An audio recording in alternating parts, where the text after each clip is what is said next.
Crockett at a forgotten justice forum, tore the shame wide open and planted the seed of a new fight inside him, from a broken man to a living legend. But what exactly did Jasmine say in those few minutes that shattered his silence and resurrected a dream he thought was already dead? Stay with us. This is a story worth every second of your time. The dressing room reeked of stale air and regret. A single flickering bulb hung overhead, casting Steve Harvey's silhouette into a long, broken shadow against the peeling wall.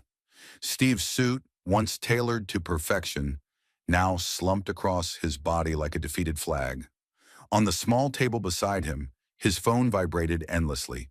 News outlets, agents, so-called friends, all demanding explanations, apologies, performances.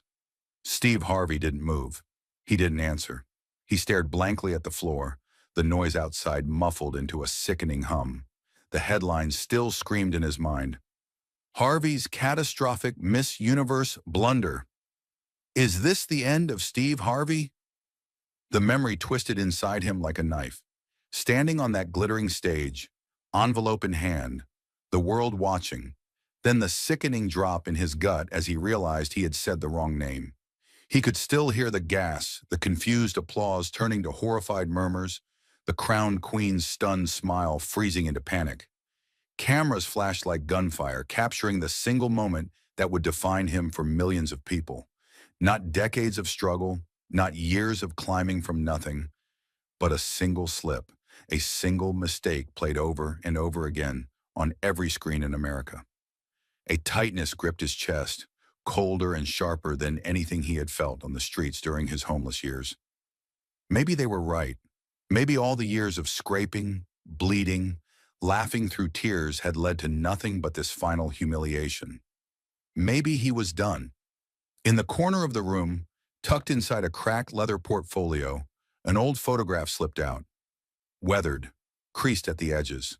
Steve reached for it with a hand that trembled more from the weight of memory than exhaustion.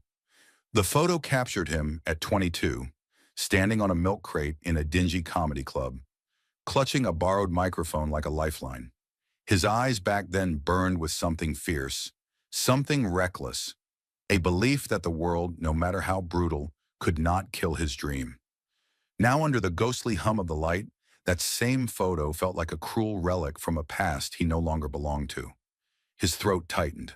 A bitter, humorless laugh escaped him, before collapsing into a sigh so heavy it seemed to pull the very air out of the room. Maybe it was all just luck, he muttered to no one, his voice barely more than a breath. Maybe my time's up. But as Steve Harvey sat there drowning in silence, staring at a future that seemed already written in dust, a timid knock at the door broke through the fog. The door creaked open, and Marcus, Steve Harvey's longtime assistant, poked his head in.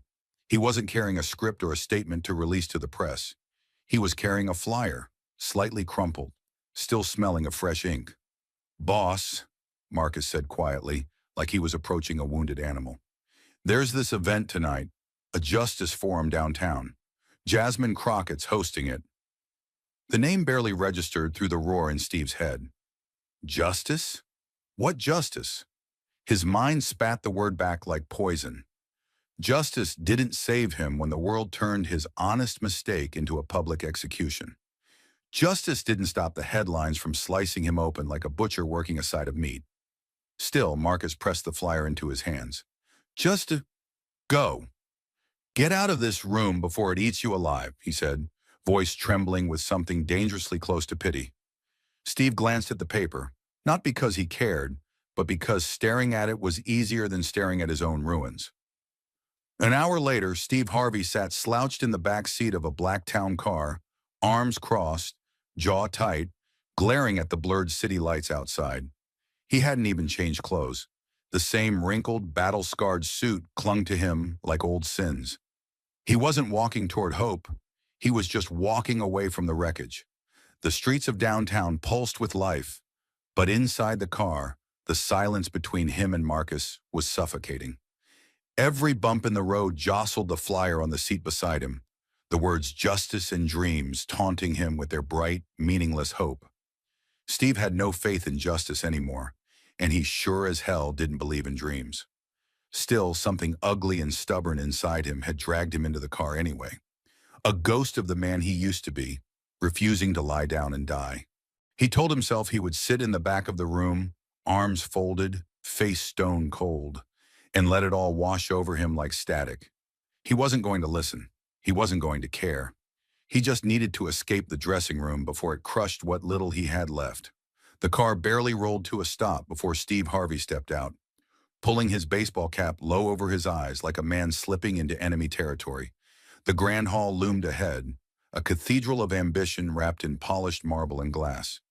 Inside, the seats were packed shoulder to shoulder with young faces, eager, hungry, burning with a kind of hope Steve Harvey had almost forgotten existed. Their chatter buzzed like electric current, a thousand tiny sparks of dreams colliding in the stale air. Steve kept his head down, weaving through the aisles like a ghost, the brim of his cap shadowing the tired lines etched deep into his face. He chose a seat near the back, half swallowed by darkness, close enough to the exit if the air got too heavy again. No one recognized him, or if they did, they said nothing, leaving him to drown in the luxury of his own invisibility. The stage was bare except for a single podium and a muted backdrop emblazoned with three words in bold letters: Justice and Dreams. Steve snorted under his breath, the words tasting like ash. In a world that had judged him guilty for a slip of the tongue, justice felt like a joke nobody was brave enough to laugh at. The lights dimmed without warning, and the restless murmur of the crowd died as if a switch had been thrown. From the side of the stage, Jasmine Crockett emerged, not in glittering robes or grand fanfare, but in a simple black suit sharp enough to cut glass. No jewelry, no flourish, no practiced smiles. Just a woman carved out of pure intent, her stride steady, unhurried, as if she owned the weight of every eye in the room without needing their permission. Her gaze swept across the audience like a searchlight, cool and measured, daring anyone to look away first. There was no false modesty in her posture, no need to shrink herself to fit anyone's expectations. She moved to the podium with the calm of someone who had survived bigger battles than this one, battles that had never made the evening news. The silence thickened, heavy and real, as if the room itself held its breath. Jasmine Crockett didn't need to say a word.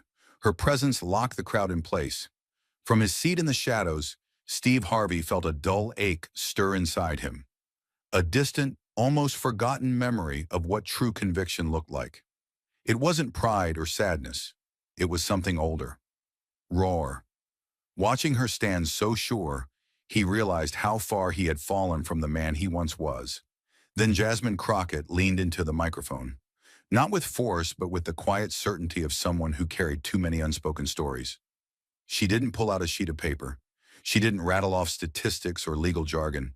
She simply looked out at the crowd and spoke, her voice low but steady, each word landing with the weight of something lived, not studied. We talk about dreams like there's some shiny thing you pick up when you're ready, but let me tell you, dreams are heavy. Dreams have scars. You don't hear about the ones who chased a dream and lost everything. The worker who clocked in for 30 years and still got laid off without warning. You don't hear about the girl who fought her way into college, only to drown in debt so deep she couldn't breathe. You don't hear about the mother who stands in courtrooms with shaking hands, trying to prove she deserves to keep the children she already raised with nothing but love and prayers. Justice isn't a marble building. It isn't a robe and a gavel.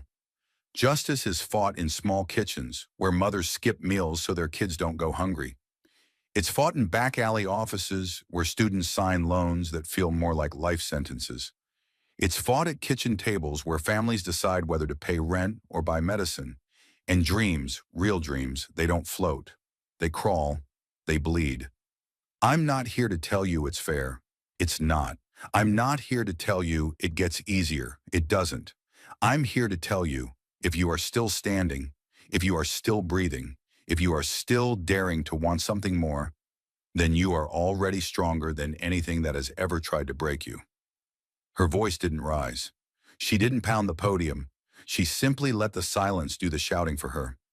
Each story she named felt like it belonged to someone in the room, like it was being pulled out from under the skin.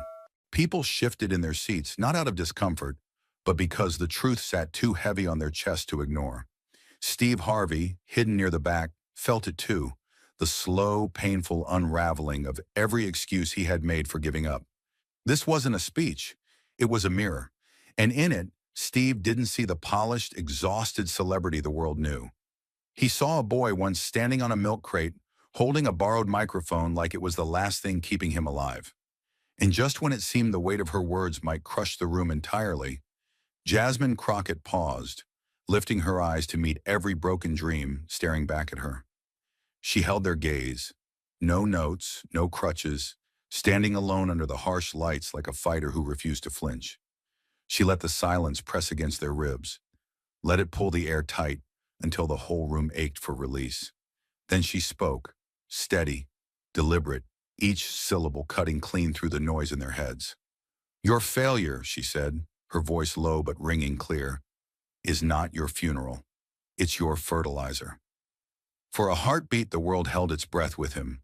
The words detonated in the room, louder than any shout. Somewhere up front, someone exhaled sharply, almost a gasp. Steve Harvey didn't move. For half a second, he couldn't move. It hit him with a force that felt physical, like a punch square to the ribs that left his lungs grasping for air. His hands, limp at first, jerked into fists, tightening hard enough that the old ache in his knuckles flared sharp and bright. He tried to swallow it down. The wave of old failures, old humiliations, old wounds he thought he'd buried under laughter and work and glittering stages. But Jasmine's words had yanked them out into the open, raw and unhidden. He wasn't thinking about Miss Universe anymore. He wasn't thinking about the tabloids or the jokes or the pitying looks. He was thinking about the boy who once slept in a car with nothing but a ripped jacket for warmth, the man who stood on a milk crate in a dive bar because no one else would give him a stage. He was thinking about how easily the world had convinced him that one mistake erased all of that. That one stumble was a gravestone for everything he had fought for. But Jasmine's voice cracked through the shame like sunlight through broken glass, scattering it. She hadn't dressed her words up to make them easier to swallow. She had spoken them rough and real, like they were meant to bruise. Steve's chest tightened, but it wasn't the old despair curling there. It was something heavier, older, and stubborn as hell. A forgotten kind of anger, a buried kind of pride. Somewhere deep inside, under the exhaustion and the fear, a piece of him sat up and remembered itself. And in that searing, silent moment, Steve Harvey realized he wasn't finished. Not yet. And before Steve Harvey could even catch his breath, Jasmine's words dragged him backward through time, ripping open a memory he had tried for years to bury. It was a night stitched together by cold rain and the low, rattling cough of a dying engine. Steve Harvey sat curled in the back seat of his battered 1976 Ford Tempo, a thin, torn jacket pulled up to his chin like a shield against the freezing dark. Water leaked steadily through the cracked door seals, soaking the threadbare carpet, turning the floor into a swamp of misery.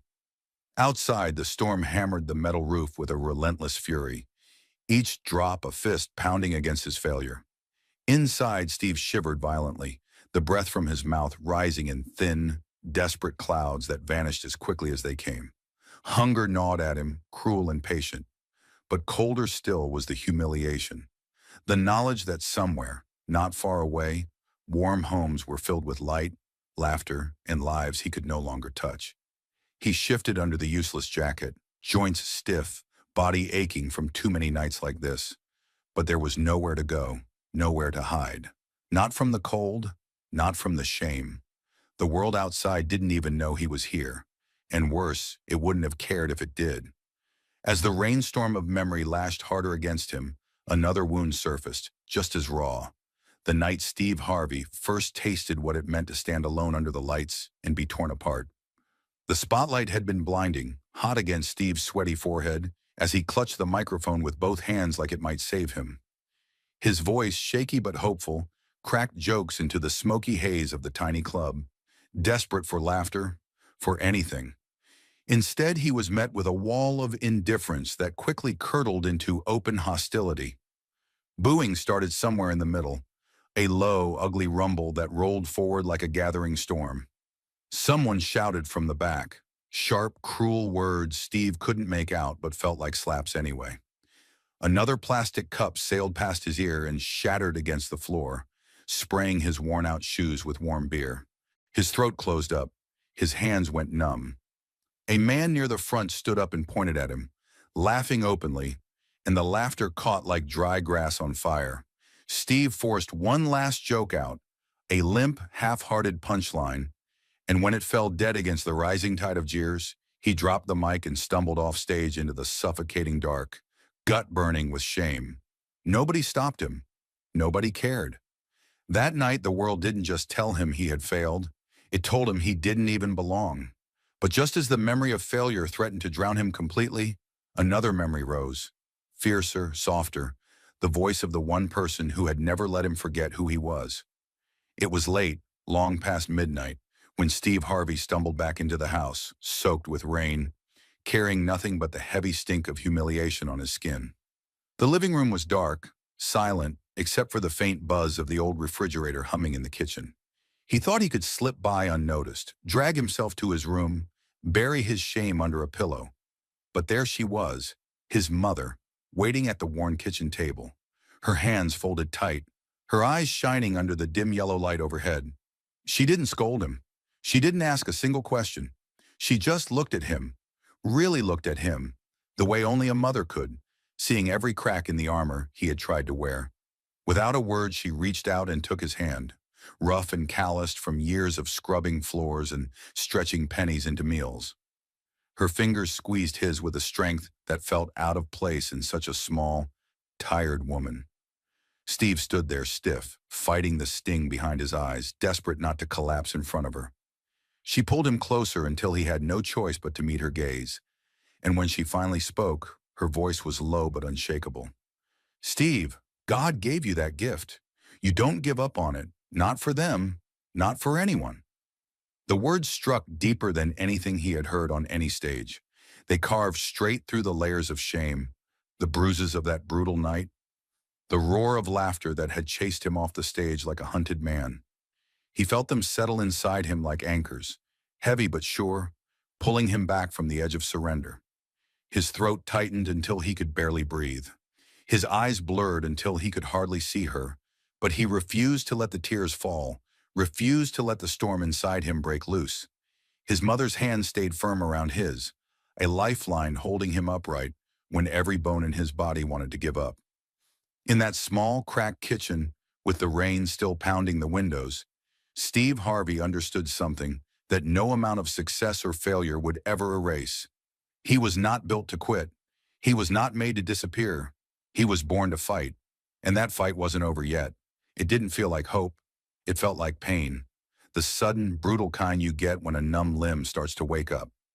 Steve Harvey sat frozen, the words hanging in the air, heavier than anything he could fight or outrun. Your failure is not your funeral. It's your fertilizer. For a moment, all he could do was breathe in the hurt he had spent years packing into the cracks of his chest. His hands, cramped from clenching too long, twitched open on his lap. Shame, rage, exhaustion. They all tangled up inside him, thrashing for space, refusing to stay buried any longer. For so long, Steve had accepted the world's verdict.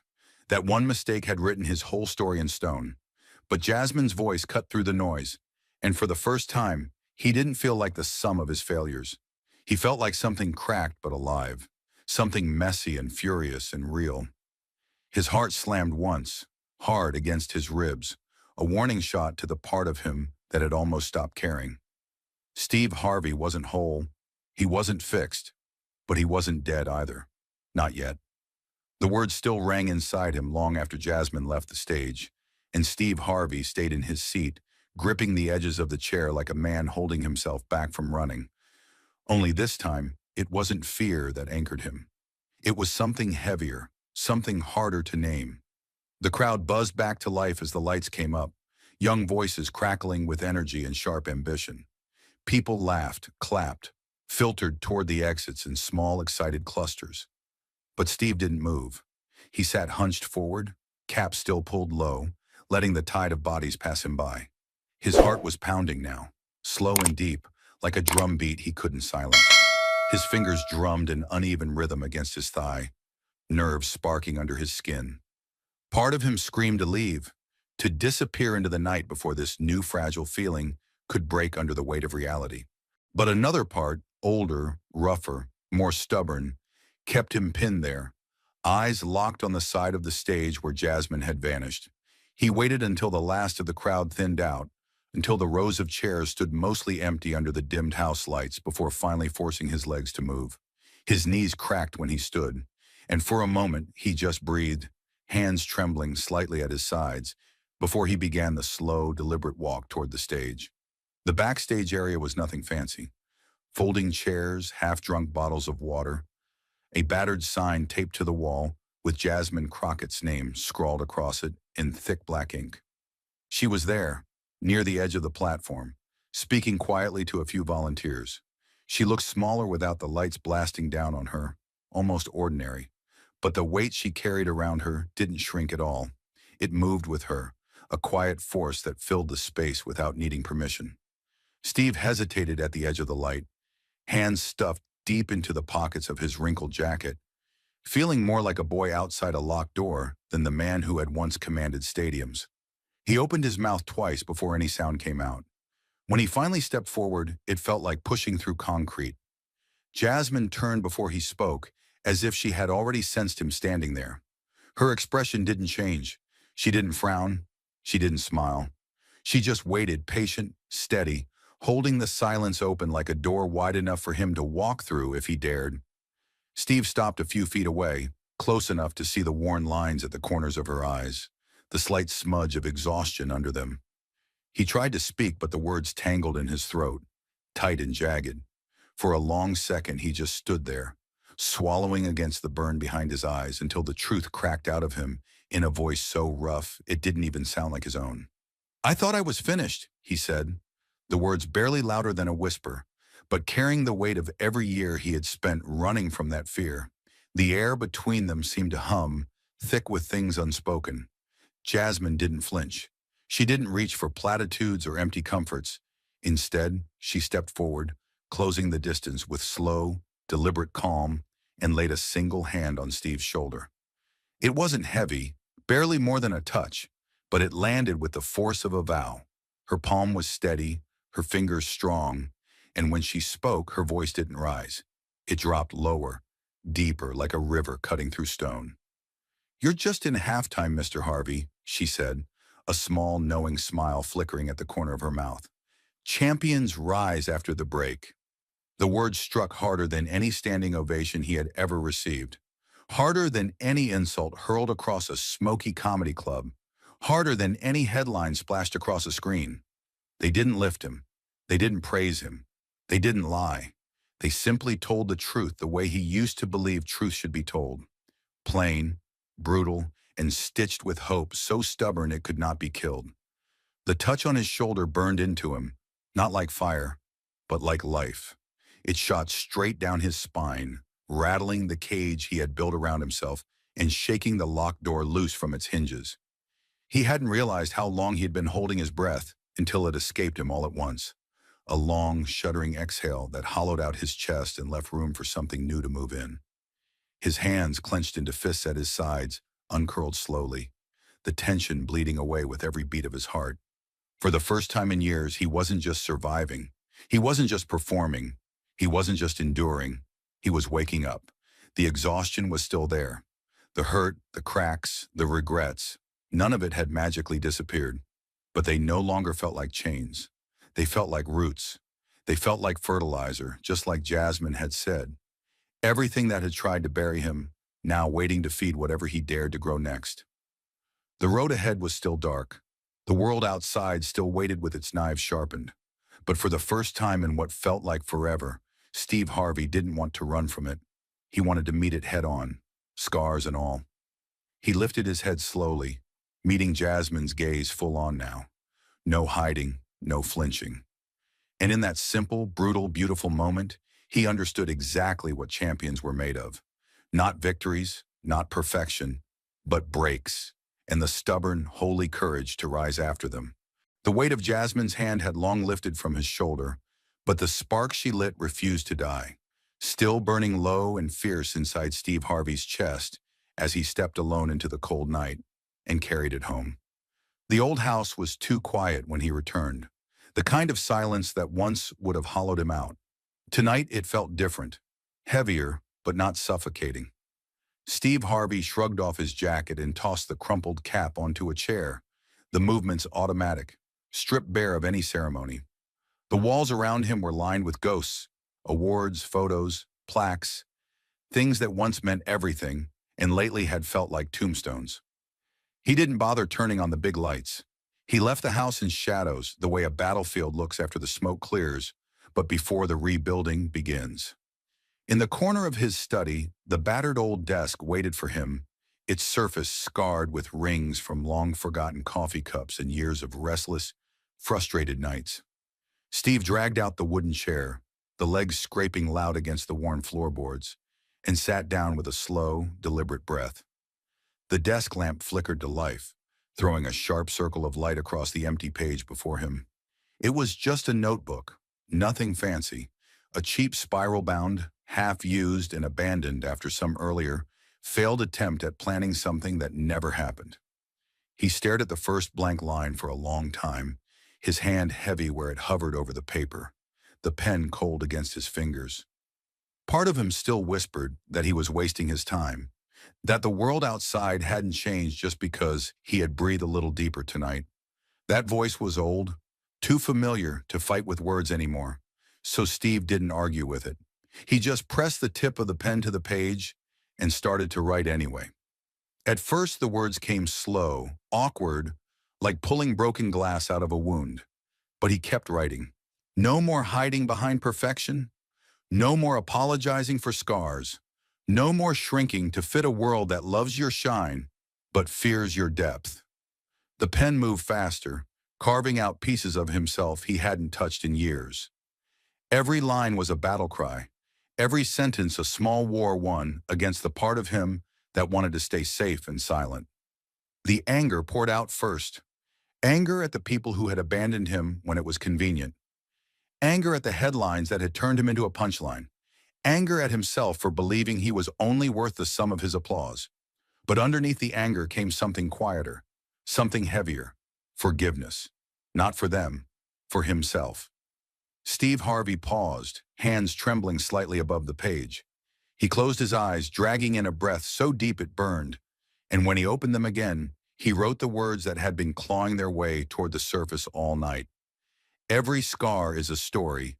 Every fall is a reason to rise stronger. He underlined it once, twice, the ink digging deep into the fibers of the paper like a brand. He sat back, staring at the sentence until it blurred in the halo of the lamplight, feeling it root itself into the bones of him. Steve pushed the notebook aside and stared out the window into the dark, where the city lay sprawled out like a sleeping beast, glittering and dangerous. He knew it hadn't softened while he sat here writing. The world outside didn't care about declarations scribbled at midnight. It would still be waiting for him with claws sharpened, waiting for him to trip again so it could tear him apart. But for the first time in a long time, Steve Harvey didn't feel like running from that fight. He leaned forward, elbows planted firmly on the battered desk, his fingers steepled together under his chin. His body still ached with the weight of all the years he had carried in silence. His chest still bore the hollow places where old dreams had caved in. But somewhere under all of that, something had survived. Something stubborn and savage. Something that refused to stay dead no matter how many times the world tried to bury it. And now, that something was clawing its way back into the light. He didn't know what his comeback would look like. He didn't have a perfect plan or a guaranteed next big break waiting. All he had was the raw, burning certainty that this time he would show up without armor, without polish, without pretending that survival had left him untouched. He would go back to the stage, not to redeem himself, not to win anyone back, but because the fight, the climb, the clawing towards something better was in his blood. Because standing there, broken and breathing, was already more victory than anyone had ever handed him. Steve turned back to the notebook, flipping to a fresh page, and started sketching out a new plan. Not a 5-year empire, not a media juggernaut, just the next step, just the first truth he would stand up and say. He wrote, "Tell the truth, all of it, the ugly parts, the broken parts, the miracles." He smiled faintly to himself, a real smile this time, not the tight, worn mask he had gotten so good at wearing. The night dragged on, the city pulsing faintly beyond the windows, and Steve kept writing. Ideas, stories, bits of memory he would weave into jokes raw enough to hurt and real enough to heal. He wasn't chasing fame anymore. He wasn't chasing redemption. He was chasing the sound of his own soul breathing again, loud and unafraid. By the time the first weak light of dawn began to creep across the horizon, Steve Harvey sat back in his chair, exhausted, hollowed out, and alive in a way he hadn't felt in years. His notebook lay open in front of him, pages filled with a roadmap built not on survival, but on truth. He rubbed a hand over his face, the rough scrape of his palm against the stubble of his jaw grounding him in the moment. No cameras, no lights, no laughter, just a man and a pen and a choice. To fight, to stand, to rebuild. Not because the world said he could, but because this time, Steve Harvey said he would. When Steve Harvey finally stepped back into the world, he wasn't carrying a script or an apology. He was carrying a storm, fierce and quiet, built from every scar he had refused to hide. The first time he walked onto the set of Family Feud again, the cameras caught something different before he even opened his mouth. It wasn't the trademark smile that fans had come to expect, easy and wide and almost too polished. It wasn't the fast wit, the quick punchlines that once ricocheted across the stage like sparks off a flint. It was something quieter. He moved like a man who had crawled out of wreckage and wasn't afraid to show the smoke still clinging to his skin. His eyes scanned the crowd with a new weight, not heavy enough to crush, but heavy enough to demand attention without asking. When he cracked the first joke, it didn't bounce. It landed, thick with a truth that made people laugh harder because they knew somewhere under it, something real was breathing. Steve didn't hide from the pauses anymore. He let them stretch. He let silence sit between words, the way a fighter sizes up an opponent before the next blow. And when he spoke, not just the jokes, but the moments between the jokes, he spoke like a man who had learned the difference between making people laugh and making them feel alive again. Some moments on set didn't even feel scripted anymore. One day, a young contestant nervously stumbled over an answer, face burning, ready for the jokes to come. Steve simply chuckled, leaned over the podium and said, "Man, I've fallen harder than you just did." And I got up. So don't sweat it. It ain't the fall. It's the fight that counts. The room had burst into applause, not because the moment was perfect, but because it was true. It didn't stop there. Off the stage, the fire he had rebuilt inside him pushed outward into something bigger. Late at night, long after taping wrapped, Steve sat with that same battered notebook from months ago, the pages dog-eared and filled with scrawls that looked more like battle plans than jokes. He turned those notes into something more, a book that wasn't neat, wasn't clean, but bled with the hard-earned lessons he refused to keep to himself anymore. Jump. That was the title. No pretense. No promise of easy glory. Just the brutal truth. You can stay safe and stuck your whole life, or you can leap, terrified and broken and shaking, and find out you can fly anyway. The book didn't debut with polished fanfare or glittering champagne parties. It hit like a gut punch. Readers devoured it not because it offered formulas for success, but because it cracked open every quiet terror they had been too ashamed to name. Fear, regret, the whispered lies that tell you it's too late. Steve Harvey's Jump wasn't a self-help guide, it was a survival map, inked in sweat and mistakes and second chances. And the world noticed. Clips of Steve's speeches, raw, unscripted moments where he pulled no punches, started exploding across social media. Not the polished ones from years ago, where everything had a perfect setup and payoff. These were the ones where he stopped mid-joke, looked out into the crowd, and dropped a hammer of truth so heavy the room went dead silent before erupting in cheers. You broke? Good. You scared? Even better. That's the fuel, he growled into microphones, the sweat still shining on his brow. his voice cracking with something no studio lights could fake. The videos hit like shockwaves. Young dreamers sitting in tiny apartments, blue-collar workers crushed by bills, old fighters who thought their time had passed, people who had nothing in common except the ache to believe again, shared those clips by the millions. They didn't just watch Steve Harvey, they saw themselves in him, broken, bruised, still standing, still daring. The old fans came back first, the ones who had laughed with him before the world turned on him, the ones who remembered the milk crate comic who refused to quit. They packed the comment sections, the book signings, the theater seats, their cheers louder now, their loyalty fiercer because they understood the cost of what they were witnessing. But it wasn't just the old guard. A new wave crashed in behind them. Young people who hadn't even known who Steve Harvey was when he first rose, but who recognized something universal in the way he stood tall after being knocked breathless. They didn't care about the old scandals. They didn't care about the headlines. They cared about the man who stood on stage, smiling with broken teeth and a steel spine, telling them, jump anyway, fall anyway, bleed anyway, but move, always move. It was never perfect. Some nights the cracks still showed, the hesitation in his voice, the slight stutter when the old doubts tried to worm their way back into his throat. But he didn't run from them anymore. He let the cracks breathe. He let them bleed out in front of whoever was watching, because that, he realized, was the real gift. Not pretending you never broke, showing you could break and still rebuild. People started calling it a comeback. They said he was back at the top. They said Steve Harvey had reclaimed his throne. But the truth, the raw, blood and bone truth that only he knew sitting in the quiet after the lights went out, was that he wasn't chasing a throne anymore. He was chasing freedom. Freedom from the need to be perfect. Freedom from the fear of falling. Freedom to be exactly who he had always been. Messy, human, stubborn as hell, and still rise. And rise he did.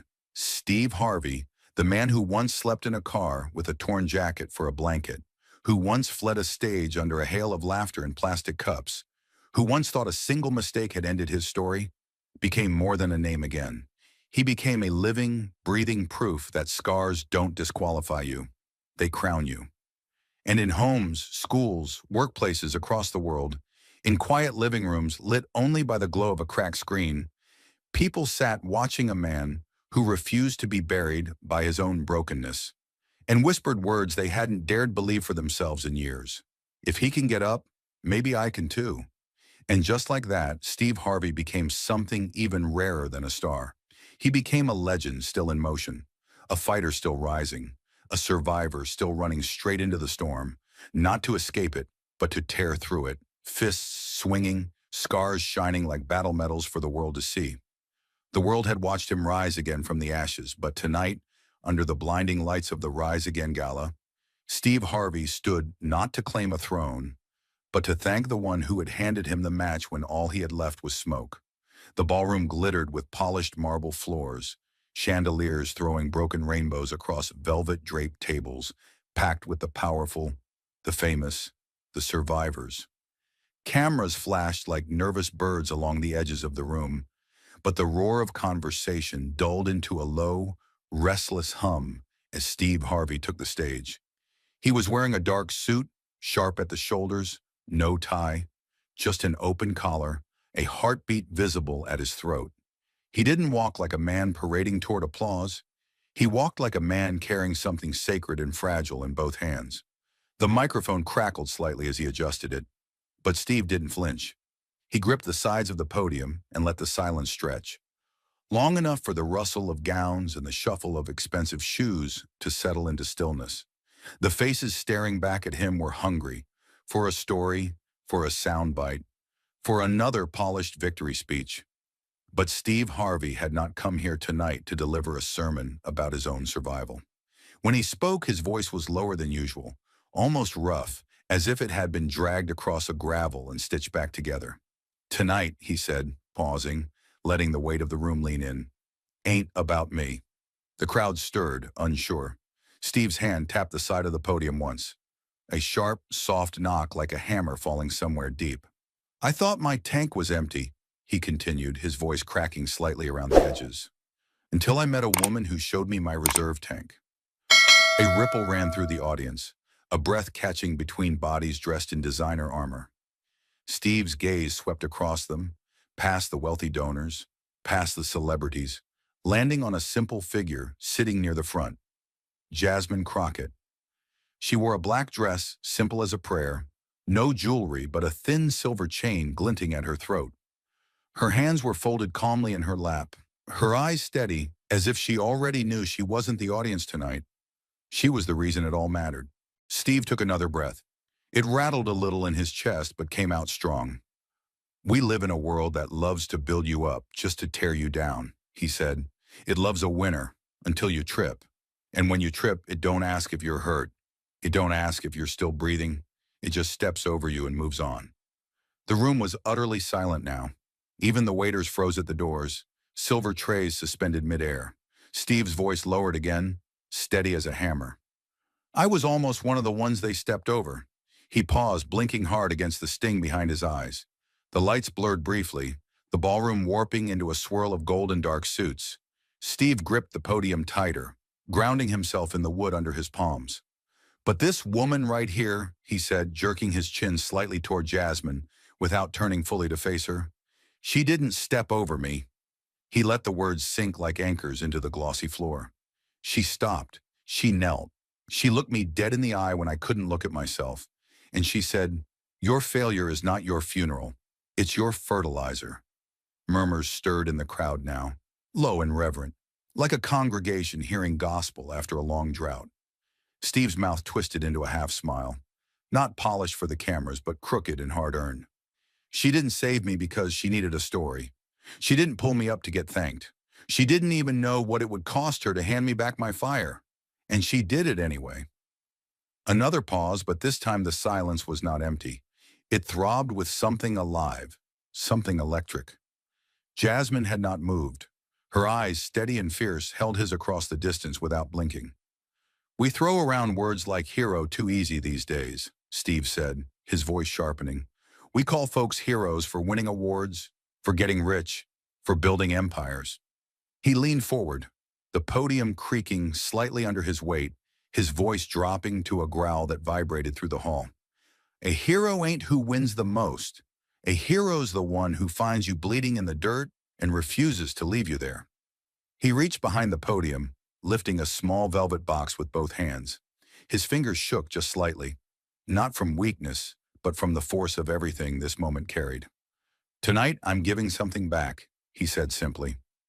Steve stepped forward, down from the safety of the stage lights, into the shadowed swell of the audience. He crossed the floor slowly, each step deliberate, unhurried. Jasmine rose to meet him without needing a cue.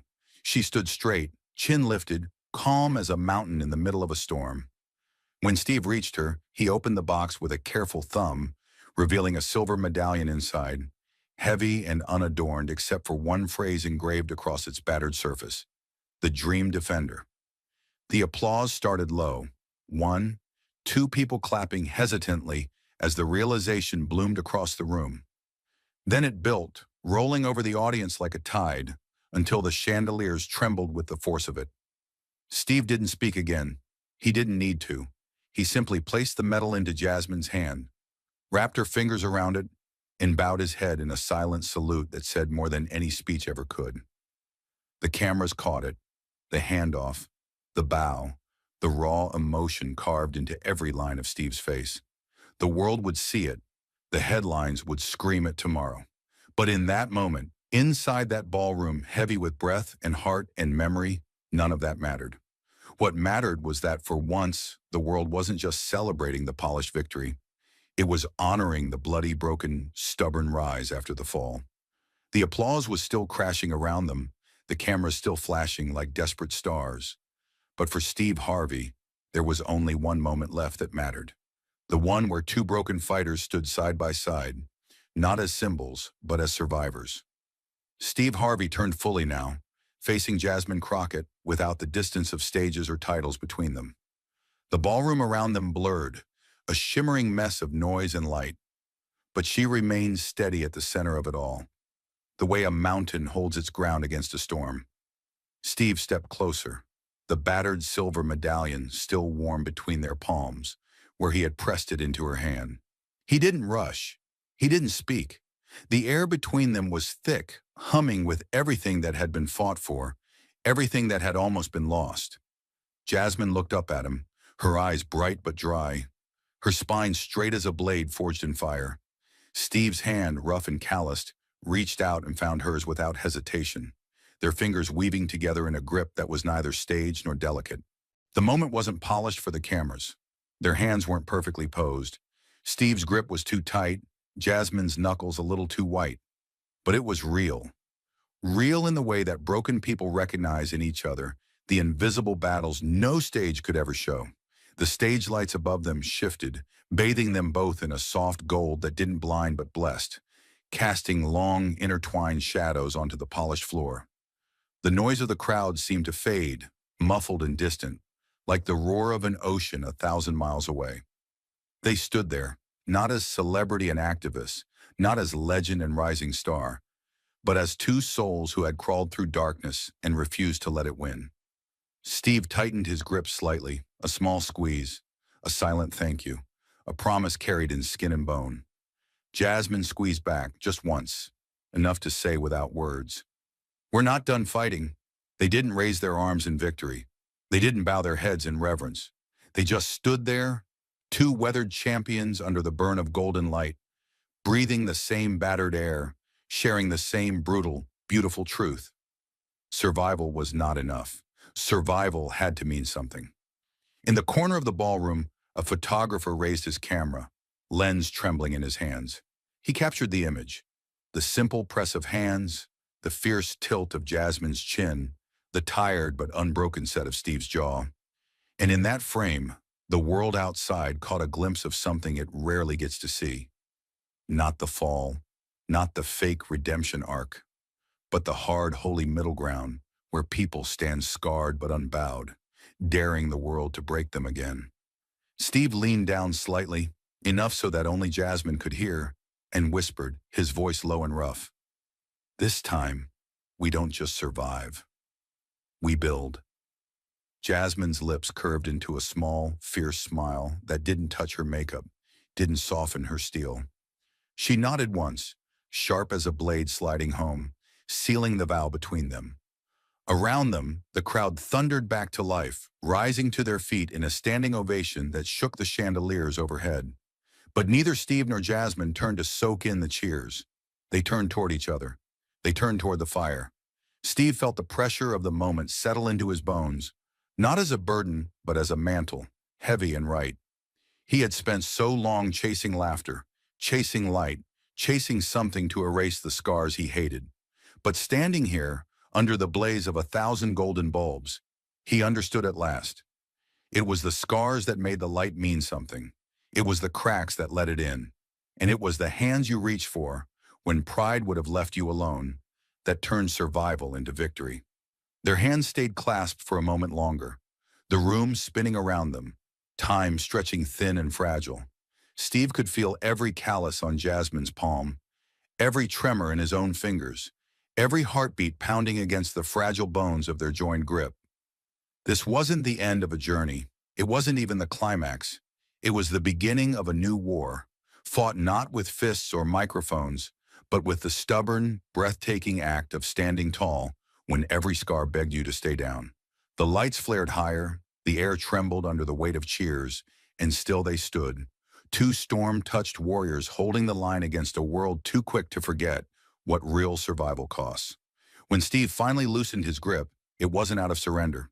It was out of a deeper strength, a silent understanding that neither of them needed to hold tighter anymore to stay standing. They had already won the only battle that mattered, the one inside the silent, bleeding parts of themselves the world never saw. Steve Harvey straightened, chest rising, face carved with the kind of tired joy that only those who have fallen understand. Jasmine Crockett stood beside him, unshaken, a living anthem of every soul who ever dared to get back up when the world gave them every reason to stay down. Together, under the fierce, holy burn of the lights, they turned to face the future, not waiting for it to be kind, not needing it to be easy. Just ready, just alive. just enough. As the golden lights faded and the crowd's roar blurred into a distant memory, what lingered in the heavy air between Steve Harvey and Jasmine Crockett wasn't applause. It was the echo of a deeper truth that no microphone, no stage, and no camera could ever fully capture. Because this story, this bloody, imperfect, aching climb back into the light, was never just about redemption. It wasn't about winning back fame or silencing critics. It wasn't even about proving anything to a world that forgets faster than it forgives. It was about something fiercer, something harder, the brutal, unglamorous reality that every soul carrying scars must face. Survival is not the end of the battle. Survival is just the first step in learning how to live again without pretending you were never broken. Steve Harvey's journey wasn't a glossy comeback fairy tale wrapped in neat bows and media campaigns. It was a battlefield littered with old shame, battered faith, and the wreckage of dreams that almost didn't survive the fall. It was a man crawling through the ash of his own failures to find, buried under it all, the stubborn ember that refused to die. It was the truth that sometimes your worst mistake, the one you think has erased your name from the world's memory, can become the soil where your fiercest strength grows. Not because the world suddenly decides to be fair, but because you decide that your story isn't finished yet. The human lesson carved into every moment of this story was painfully simple and brutally hard. You will fall. You will fail. You will be laughed at, torn down, betrayed, humiliated, and the injustice of it will tear at your ribs like a living thing. You can do everything right and still be left bleeding by people who once cheered your name. You can give the world everything you have and watch it spit you out the moment you become inconvenient. And no amount of talent, faith, or love can protect you from the breaking. But what defines a life, what separates the forgotten from the legendary, is not how bright you shine when everything goes right. It's how stubbornly you get up when everything goes wrong. It's how fiercely you refuse to let your failures become your funeral. It's the quiet, savage decision to use every scar as a weapon, every regret as a stepping stone, every humiliation as armor. Steve Harvey's real victory wasn't standing on that stage again. It wasn't the bestseller lists or the viral videos. It was sitting alone in the dark after the fall, hearing the old voices whisper he was done and whispering back, not yet. It was reaching out to someone like Jasmine Crockett, not from a place of strength, but from a place of utter nakedness, and finding that real strength was being willing to be seen broken and still keep walking anyway. It was learning that sometimes the hands that lift you don't come from the crowds that once cheered you, but from the few souls who understand the battlefield you carry inside your skin because they walk it too. And maybe most of all, it was realizing that the gift, the fire, that got you here was never about the trophies. It was never about the validation.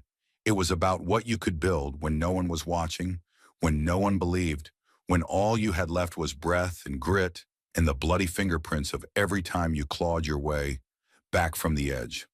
That's the real message. That's the real battle. And it belongs to every soul who has ever thought they were finished because the world told them so. Every soul who curled up in the cold and thought they were alone. Every soul who stood on a broken stage, feeling the weight of 1,000 invisible knives pressing against their skin. Every soul who stayed silent when the shame got too loud. And every soul who somehow still dared to get back up even when it hurt. This story is not just Steve Harvey's story. It's the story of anyone who has ever been broken, anyone who has ever been told they are too late, too old, too scarred, too small. Anyone who has ever believed for one terrible moment that failure was a tombstone instead of a milestone. And in that final moment, standing under the fierce, righteous fire of the lights, Steve Harvey and Jasmine Crockett gave the world something infinitely more valuable than a comeback. They gave it proof. Proof that you can be broken and still breathe. Proof that you can be betrayed and still believe.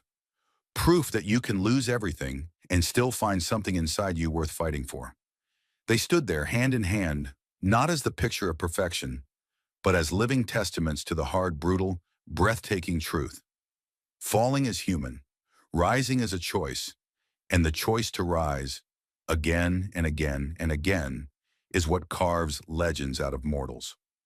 The stage lights eventually dimmed. The applause faded into history. The cameras shut off. But somewhere, maybe in a hospital room, where a dream had just slipped through tired fingers, maybe in a cramped apartment where the bills stacked higher than the hope, maybe in a cracked mirror where a familiar face asked if they could survive one more day. Someone remembered. Someone whispered, maybe me too. And in that whisper, in that ragged, stubborn breath, the world moved just a little closer to being saved. Not by heroes in capes, but by the broken, by the scarred, by the stubborn, furious dreamers who refused to let failure have the last word. Just like Steve Harvey, just like Jasmine Crockett, just like anyone who dares to rise when the world begs them to stay fallen. Because surviving isn't enough. Hoping isn't enough. In a world built to grind down dreamers and bury them under silence, the only thing that changes anything is action. So if something inside you stirred as you heard this story, if something deep and stubborn lit up in your bones, then don't you dare ignore it. Don't you dare let it flicker out under the cold breath of doubt. This is not the time to sit back and wait for the world to hand you a second chance. It won't. It never has. It never will. This is the time to seize it, teeth clenched, heart hammering against your ribs like a drum calling you to battle. This is the time to remember that you were not built for permission. You were not built to survive quietly. You were built to burn, to blaze, to tear holes in the sky with the sheer audacity of your refusal to quit. Stand up now, not when you feel ready, not when the fear goes away, but right now, shaking and scarred and scared if you have to be. Stand up for the dreams you locked away because someone told you that your time had passed. Stand up for the version of you that almost gave up in the dark. Stand up for the ones who are watching you, needing you to believe so they can believe too. Because the truth is brutal but simple. Someone out there is waiting for you to rise so they remember it's possible. Fight not for the applause but for the fire. Fight for the boy who slept in a broken car, for the girl who was laughed off the stage, for every soul that was told they weren't enough. Carry their weight with you, not as a burden, but as proof that you are part of something bigger, something older, something harder to kill than fear itself. Let the world see your scars and call them stories. Let it see your brokenness and call it beauty. Let it hear your trembling voice and understand that courage doesn't sound like thunder. It sounds like breath drawn in defiance when the world tries to smother you. Be the hand that reaches back for someone else, the voice that calls another fighter back to the front lines. Stop waiting to feel fearless. Stop waiting for permission. There will never be a perfect moment. There is only now, this messy, bloody, terrifying now. And what you do inside it will echo longer than any safe, silent life you could build behind locked doors. Thank you for watching until this moment, and for standing with us on this journey for justice. Your support means everything. Like, subscribe and turn on notifications so you never miss what's next. And we'd love to hear your thoughts. Leave a comment below and let us know what moved you most in this story. Together, our voices make a difference. In just 5 explosive minutes, Nancy Mace stunned the nation by using the loaded term welfare queens during a congressional hearing. Jasmine Crockett didn't shout. She calmly exposed the racist history behind those words, leaving the entire room frozen in stunned silence. Millions watched live as the confrontation spiraled beyond politics, ripping open a wound America had tried to bury. This was the moment when two women clashed, and one question forced the whole country to face an ugly truth it could no longer ignore. But could Jasmine Crockett's courage spark the real change America has been running from for decades? Stay with us. This is a story worth every second of your time. The United States Capitol stood cold under a slate-gray sky, its marble face hardened like a fortress before a siege. Inside, the Budget Committee room felt less like a hall of governance and more like a battleground. A long oak table, draped with American flags, split the room cleanly between Democrats and Republicans, each side bracing for a fight. Cameras lined the walls, their lenses gleaming like waiting eyes, while reporters hovered with pens ready to capture blood. Today's hearing would decide whether billions in social welfare funding would be slashed, A move dressed in fiscal responsibility but soaked in human cost. No one smiled. No one dared relax. Across that polished no man's land sat Jasmine Crockett and Nancy Mace, two storms destined to collide. Jasmine sat upright, her navy suit crisp, her presence sharp as a blade. Her hands rested calmly on the table, but her eyes, dark, unwavering, missed nothing. She wasn't just attending, she was bracing for a war over dignity. Across from her, Nancy Mace leaned forward, a sheaf of notes clenched in one hand. Confidence in every line of her posture. Numbers and cold arguments filled Mace's papers. Lived experience filled Crockett's veins. The tension between them crackled, unspoken but undeniable. The chairman's gavel slammed once, loud, final, and the room fell into a brittle silence. Jasmine inhaled, slow and steady, as the battle for the soul of America began. The gavel's echo had barely finished vibrating through the heavy oak table when a sudden scrape shattered the silence. Nancy Mace pushed her chair back with a sharp, almost defiant movement, the legs dragging across the polished floor like a warning shot. She rose to her full height, her body stiff and deliberate, as if every inch of her had been rehearsed for this moment. Without smoothing her jacket or hesitating, she stepped forward, folder clutched loosely in one hand, the other free to slice through the air when needed.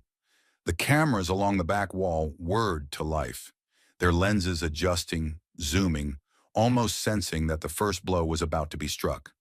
Nancy didn't need to clear her throat. She didn't need to gather her thoughts. The speech was already loaded in her veins. Her eyes locked onto the room, scanning each face as if daring them to speak. Not seeking allies, not looking for validation. Daring someone, anyone, to challenge her before she even spoke. Her voice, when it came, was clear and sharp. Loud enough to fill the room, but measured enough to sound reasonable. "We have entire generations living off the system," she said, each word crisp, framed with just enough contempt to be unmistakable. She wasn't just making a point. She was drawing a battle line down the center of the room. She began to move, one slow step to the left, a subtle pacing that made her look larger, more commanding. She gestured toward the flag at the center of the table, as if wrapping herself in its meaning. "This cannot continue," she added, the phrase heavier the second time, dropping into the room like a stone into still water. The Democrats stiffened. The Republicans leaned slightly forward, readying themselves to back her if she pushed harder. She saw it. She fed off it. Her hand cut downward sharply, punctuating her next point, that welfare had become less about lifting people up and more about giving them reasons to stay stagnant. "Hard-working taxpayers are footing the bill," she said, her voice tightening, sharpening, "for those who refuse to contribute." The words hung there, heavy and accusing, not spoken with anger, but with a cold certainty that made them more dangerous. It was not just a statement, it was an indictment.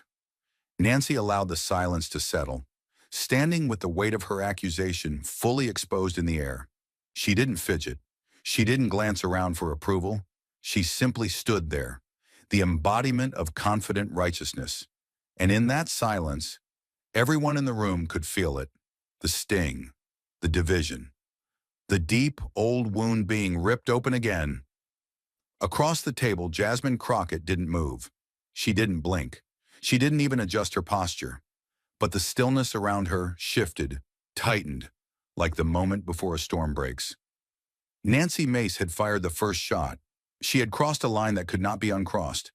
The last word fell from Nancy's lips like a blade striking stone. And for a moment, the room itself seemed to hold its breath, waiting to see who would bleed first. On the right side of the table, a few Republican members leaned back slightly, nodding with tight, approving motions. Their expressions were carved into masks of solemn agreement, but in their eyes flickered the quiet satisfaction of a blow landed without resistance.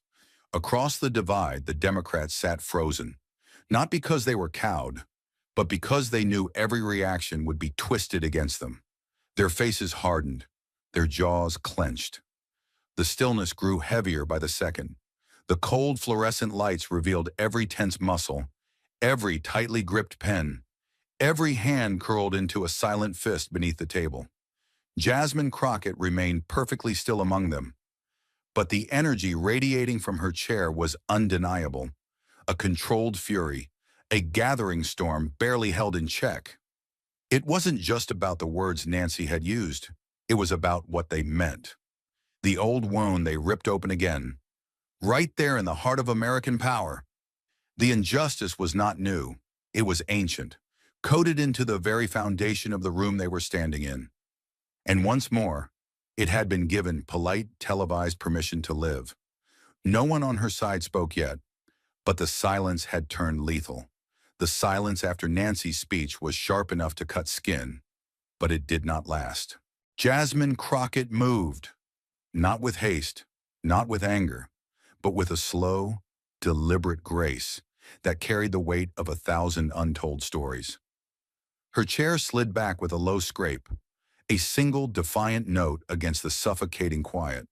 She rose without theatrics, her movements precise, her body taut like a drawn bow, ready to release. The room, already brittle with tension, seemed to pull tighter with every inch she gained standing. She did not look at Nancy. She didn't have to. Her stare, hard and unflinching, carved across the room.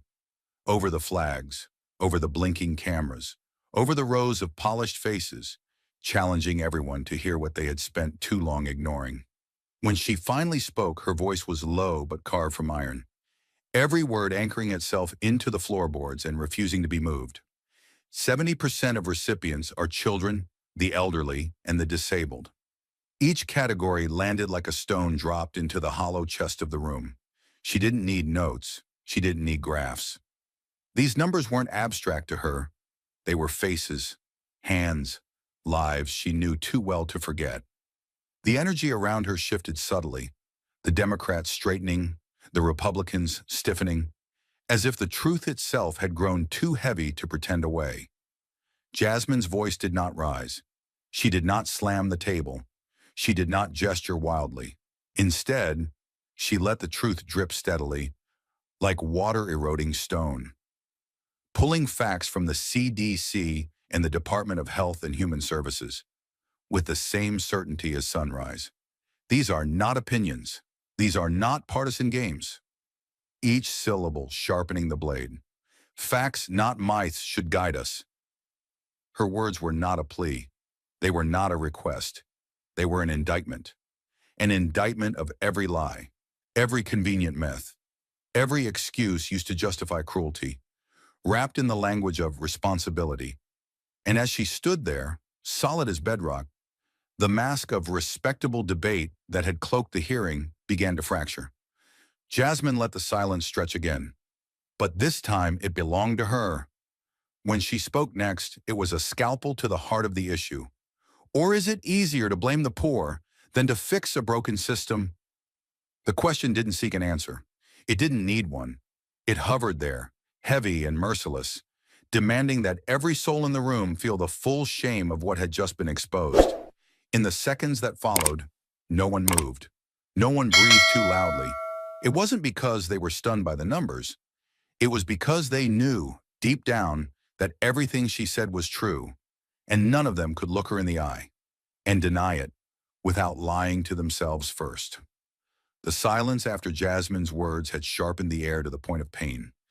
Every breath felt measured, every movement deliberate, as if the wrong twitch might cause the entire room to implode. Nancy Mace sat rigidly, her hands flat on the folder in front of her, the tips of her fingers pressing so hard against the leather that her knuckles turned white. For a few seconds, she managed to hold still, to keep the brittle facade of control intact. But it wasn't built to last. The precision of Jasmine's attack, rooted not in rage but in cold, unassailable fact, had cracked something deep inside her, something she couldn't patch over with bravado. A tremor flickered at the corner of her mouth. Her foot tapped once, sharply against the polished floor, a restless betrayal of the pressure mounting inside her chest. Then she stood up too quickly, her chair scraping backward with an ugly screech that made heads turn. She didn't wait for a signal. She didn't mask the anger curling inside her voice. It came out raw, harsh, the words propelled by pure, reckless frustration. We can't keep funding welfare queens and expect our economy to survive. No one moved, no one breathed. It was as if the room itself had recoiled, stunned into a terrible ringing stillness. For one long, bottomless second, the room stopped breathing. The words echoed off the high marble walls, hitting harder because they had not been calculated. They had erupted, ugly and naked, from somewhere deeper than strategy. Every face in the room shifted, some in shock, some in instant shame, some in something closer to fear. The noise of pens tapping, paper shuffling, low murmurs. Everything died in an instant, leaving only the mechanical whir of the cameras capturing every devastating frame. On the Republican side, several lawmakers instinctively dropped their gazes. As if by looking busy, they could erase the fact that they had heard it too clearly. Some flipped pages of their documents with trembling fingers. Others reached for pens that had no ink, scribbling nonsense to create the illusion of being occupied. None dared look across the aisle. None dared meet the cold, piercing stare rising steadily from Jasmine Crockett's side of the room. Nancy stood there, chest heaving slightly, her hands clenching and unclenching at her sides, realizing too late the depth of the wound she had just torn open. It wasn't just a political gaffe. It wasn't just a bad choice of words. It was an old, festering truth, dragged screaming back into the light. And there was no taking it back. The weight of Nancy's words still hung in the air, raw and poisonous. The room itself seemed to seize, caught between the instinct to intervene and the fear of witnessing something too true to interrupt. The chairman of the committee, an older man whose face had weathered decades of political storms, instinctively lifted his hand as if to call for order. His fingers hovered mid-air, trembling slightly, caught between duty and dread. His eyes darted between Nancy's rigid stance and the molten silence swelling across the room. For a moment, he seemed ready to speak, to scold, to patch the tear in decorum with the authority of his gavel. But he didn't. Some primal sense told him this was not a moment to suppress. It was a fault line opening in real time, and no procedural hammer could stop what was about to break loose. Across the room, the camera crews, sensing blood in the water, swung their lenses in unison toward the woman who had not yet spoken. Jasmine Crockett sat frozen, not with fear, but with a terrifying stillness that commanded every eye. The cameras zoomed tighter on her face, catching the way her jaw set like granite, the way her eyes locked forward without so much as a blink. Her expression was not anger, not even contempt. It was the cold, unblinking judgment of someone who had heard it all before and was no longer surprised. Around her, the air itself seemed to constrict, as if even breathing too loudly might shatter the fragile moment teetering on the edge of history. The silence was a living thing now, coiled and waiting. And into that brutal stillness, Jasmine Crockett rose, not to match fury with fury, but to bring the blade of truth down, cleanly. Jasmine pushed her chair back, with the barest whisper of sound, standing slowly, her movements as measured and inevitable as a rising tide. She didn't rush. She didn't need to. Every eye in the room snapped to her, as if pulled by a magnetic force, as if, somewhere deep inside, they all understood that what was about to happen could not be undone. Her hands rested lightly at her sides, open, empty, yet somehow more dangerous than any weapon. Her gaze swept the room, not stopping on Nancy Mace, not even needing to. Jasmine addressed something bigger, something woven into the bones of the place itself. When she spoke, her voice was calm, almost too calm, like a scalpel drawn carefully across already bruised flesh. You just dragged a racist relic from the past into this room.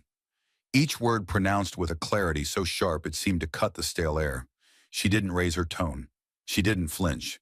She let the words land, with their full, devastating weight, and she waited, daring the room to pretend it hadn't heard.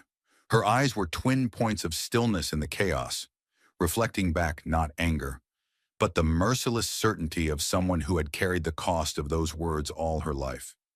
She held the silence hostage for one beat longer, and then, with a slight tilt of her head that carried the final slice, finished. Own it! Jasmine didn't rush. She let the silence stretch another second longer, a silence so heavy it seemed to press against the skin. Then, she took one slow step forward, a deliberate movement that sent a ripple through the ranks of men and women frozen at their seats. She didn't shout. She didn't gesticulate. She spoke the way a scalpel cuts, not with force, but with lethal precision. The phrase welfare queen wasn't born from facts, she said, her voice level, her tone surgical, slicing through the stale air. It was born from politics, from fear, from a deliberate choice to turn struggling black mothers into symbols of greed and fraud. She paused, letting the accusations sink into the floor, into the bones of the committee, into the pitiless lenses of the cameras rolling. Her gaze swept the room, not searching for sympathy, but stripping away any pretense of ignorance. In the 1980s, she continued, her voice a few degrees colder now, Ronald Reagan needed a villain. He needed a face to attach to the narrative that America's problems weren't caused by greed at the top, but by the poor taking too much from the bottom. She spoke of Linda Taylor, the woman Reagan had pointed to, a woman whose complex, tragic life had been flattened into a racial caricature. Jasmine's voice didn't rise. If anything, it dropped, growing quieter but sharper, forcing the room to lean in to hear.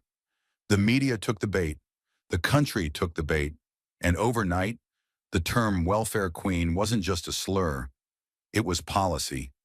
It was a justification for slashing support, for letting children go hungry, for telling single mothers that their lives were their own fault. She paused again, her stillness more deafening than any shout could have been. The Republicans avoided her eyes. Some Democrats stared at their hands. The cameras caught it all, the shame, the discomfort, the heavy recognition that this wasn't ancient history at all, but a wound still wide open, still bleeding. Jasmine stood alone in that silence, carrying the invisible weight of every woman who had been labeled, blamed, erased. Her voice, when it returned, was quieter still, but it hit with the force of a hammer striking glass. When you choose your words, you choose your side in history. And there was no mistaking which side had just been chosen. The weight of Jasmine's words hadn't yet fully settled. When Nancy Mace lurched forward, a desperate motion, born not of strategy, but of pure, raw panic. Her face, already flushed from the heat of the exchange, deepened into an alarming shade of red, the kind that no amount of political polish could conceal. She straightened sharply, her chair scraping back an inch, with a sharp, ugly sound, trying to seize the room again before it slipped entirely from her grasp. The tremor in her fingers betrayed her, a small but unmistakable sign that she was no longer speaking from prepared lines or confidence. This was survival mode. I meant the people who commit welfare fraud, she barked out, her voice too loud, brittle at the edges, cracking in a way that echoed unnaturally against the stone walls. Not about race, she snapped, the words tumbling out in a rush, like she could outrun the accusation if only she spoke fast enough. But no amount of speed could bury the truth now. Her outburst didn't reset the room. It didn't reclaim the high ground. It only magnified the very guilt she was trying to deny. Across the vast oak table, Jasmine Crockett did not flinch. She didn't lean back. She didn't fold her arms. She didn't even break eye contact. Instead, she stepped forward, not physically, but with the sheer force of her presence, crashing into Nancy's flimsy defense with the precision of a scalpel. Her voice remained cool, steady, each syllable laced with a quiet violence, far more devastating than any shouted rebuttal. Why then? Jasmine asked, her words slow, deliberate, each one a nail hammered deep. Did you choose that phrase? One soaked in blood and prejudice? The question hung there, heavier than the marble columns surrounding them, denser than the thick air no one seemed able to breathe. It wasn't just a rhetorical blow. It was an indictment, delivered with surgical precision, before an entire nation watching live. Jasmine's tone didn't waver, didn't soften. It remained cold and exact, as a courtroom verdict, allowing no space for escape, no comfort in ambiguity. Nancy's mouth opened slightly, as if the beginnings of another protest were forming on her tongue. But no words came. Her chest rose and fell, in uneven, shallow breaths. Her eyes darted reflexively, to the chairman, to her aides seated along the wall, to the cameras stationed like merciless sentries at every angle. There was no help to be found, no friendly interruption, no procedural objection, no shield from the trap she had walked into, willingly. Every second that passed in silence was another blow, another second that the world could see her unraveling. The polished floor beneath her sensible heels might as well have turned to quicksand.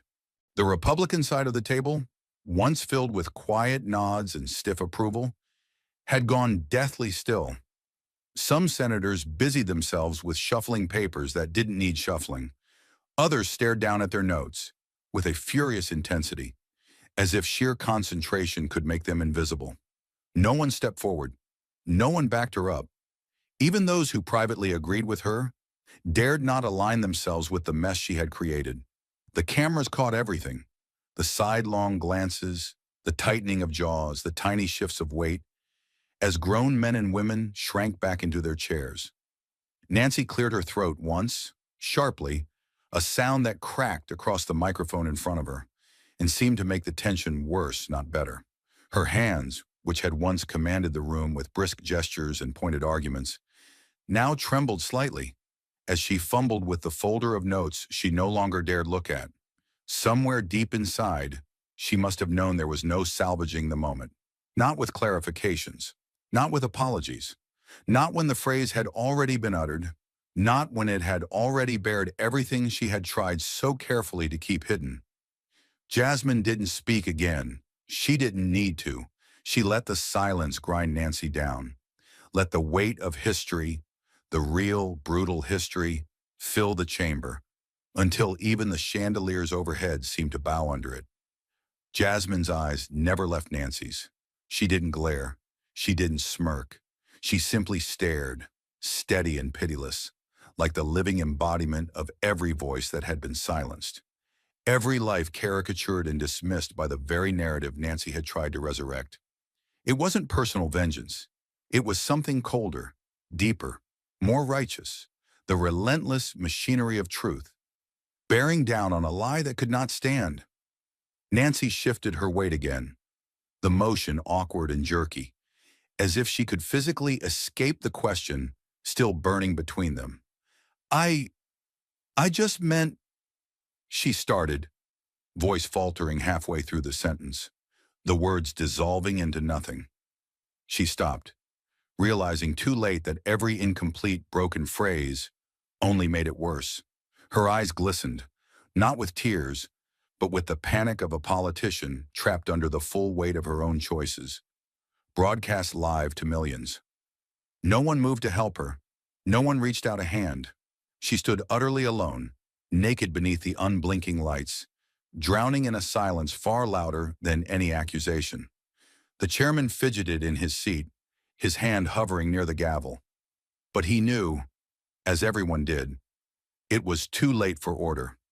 You cannot hammer truth back into silence. Once it has broken free.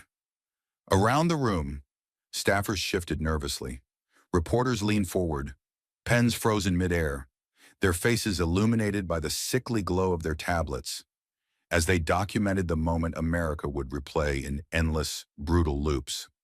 The camera zoomed in tighter on Nancy's face, on the slight quiver of her lower lip, on the tightness around her eyes, on the raw, human crack in the mask she had worn into the room that morning. Jasmine Crockett didn't smirk. She didn't move. She didn't need to. The truth was not a weapon she had wielded. It was the AIR she had simply allowed to exist again. Nancy Mace was left gasping in it, drowning, not because someone had attacked her, but because she could no longer hide from herself. And still, Jasmine said nothing, because sometimes the most devastating thing you can say is nothing at all. The room's silence shattered, not with words, but with the quiet, relentless clicking of cameras, the invisible buzz of data packets flying out into the world, where the real war was just beginning. It didn't take minutes. It didn't even take seconds. As soon as Nancy Mace's voice cracked and faltered under Jasmine Crockett's unflinching gaze, the first clip was already racing across cyberspace. Somewhere in the press pit, a reporter's thumb jabbed the upload button with the urgency of a detonator. A few beats later, the raw footage hit Twitter, TikTok, YouTube, spreading like wildfire, fueled by decades of buried anger and fresh betrayal. The moment Nancy's mouth twisted around the words, "welfare queens," followed by Jasmine's lethal, poised dissection, became instant digital ammunition. Within minutes, the hashtag #SheWelfareQuengate exploded onto the trending charts, burning its way into millions of timelines.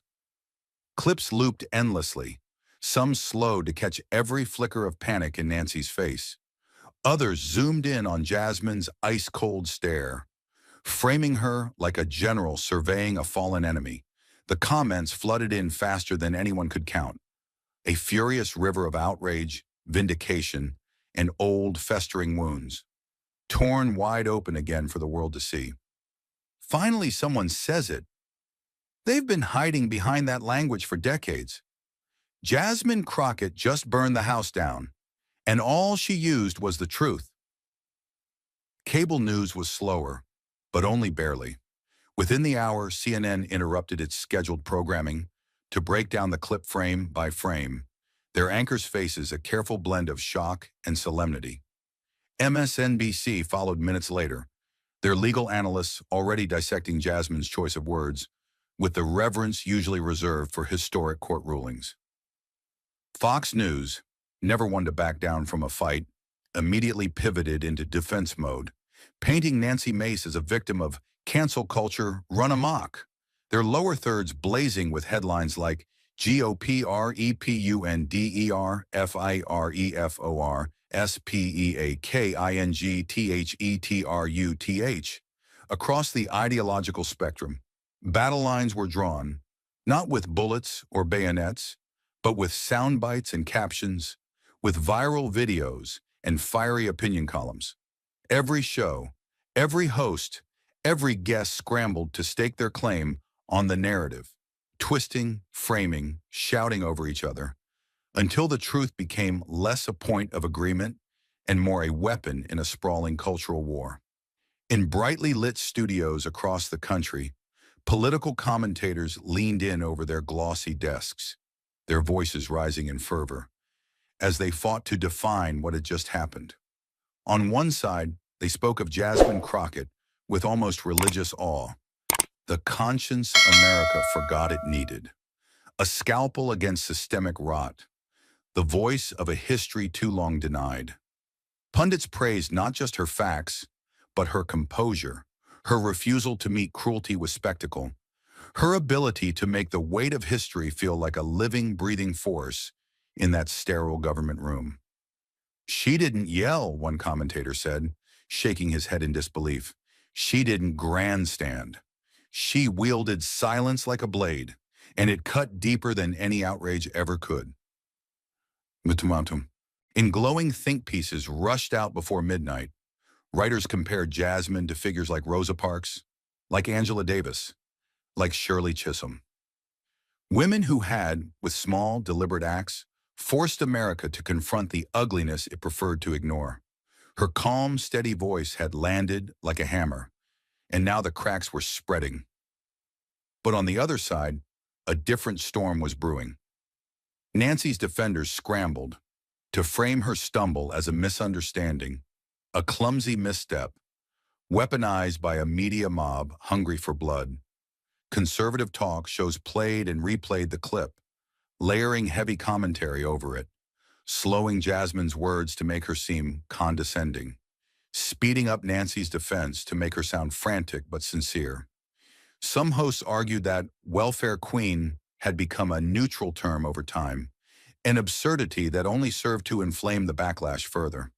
Others dug in harder, leaning into the racial dog whistles with open glee, accusing Jasmine of race baiting, of playing the victim card, of attacking hardworking Americans who pay taxes.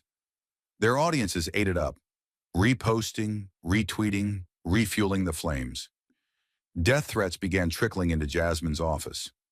Before the sun set that night, her staff turned off the public comment lines within hours, overwhelmed by the volume and venom. But inside Jasmine's camp, no one was surprised. They knew the cost of speaking clearly in a country still warring with its own memory. Meanwhile, memes exploded across every platform, some triumphant, others vicious. One image showed Jasmine standing like a general on a battlefield, littered with broken microphones and splintered talking points, her expression unbothered, unbroken. Another, more insidious, depicted her with exaggerated features, under bold text accusing her of hating America, a tired smear tactic, as old as Reconstruction, dressed up now for the internet age. But no matter how the footage was spun, no matter how furiously the counterattacks raged, the undeniable truth was already out there.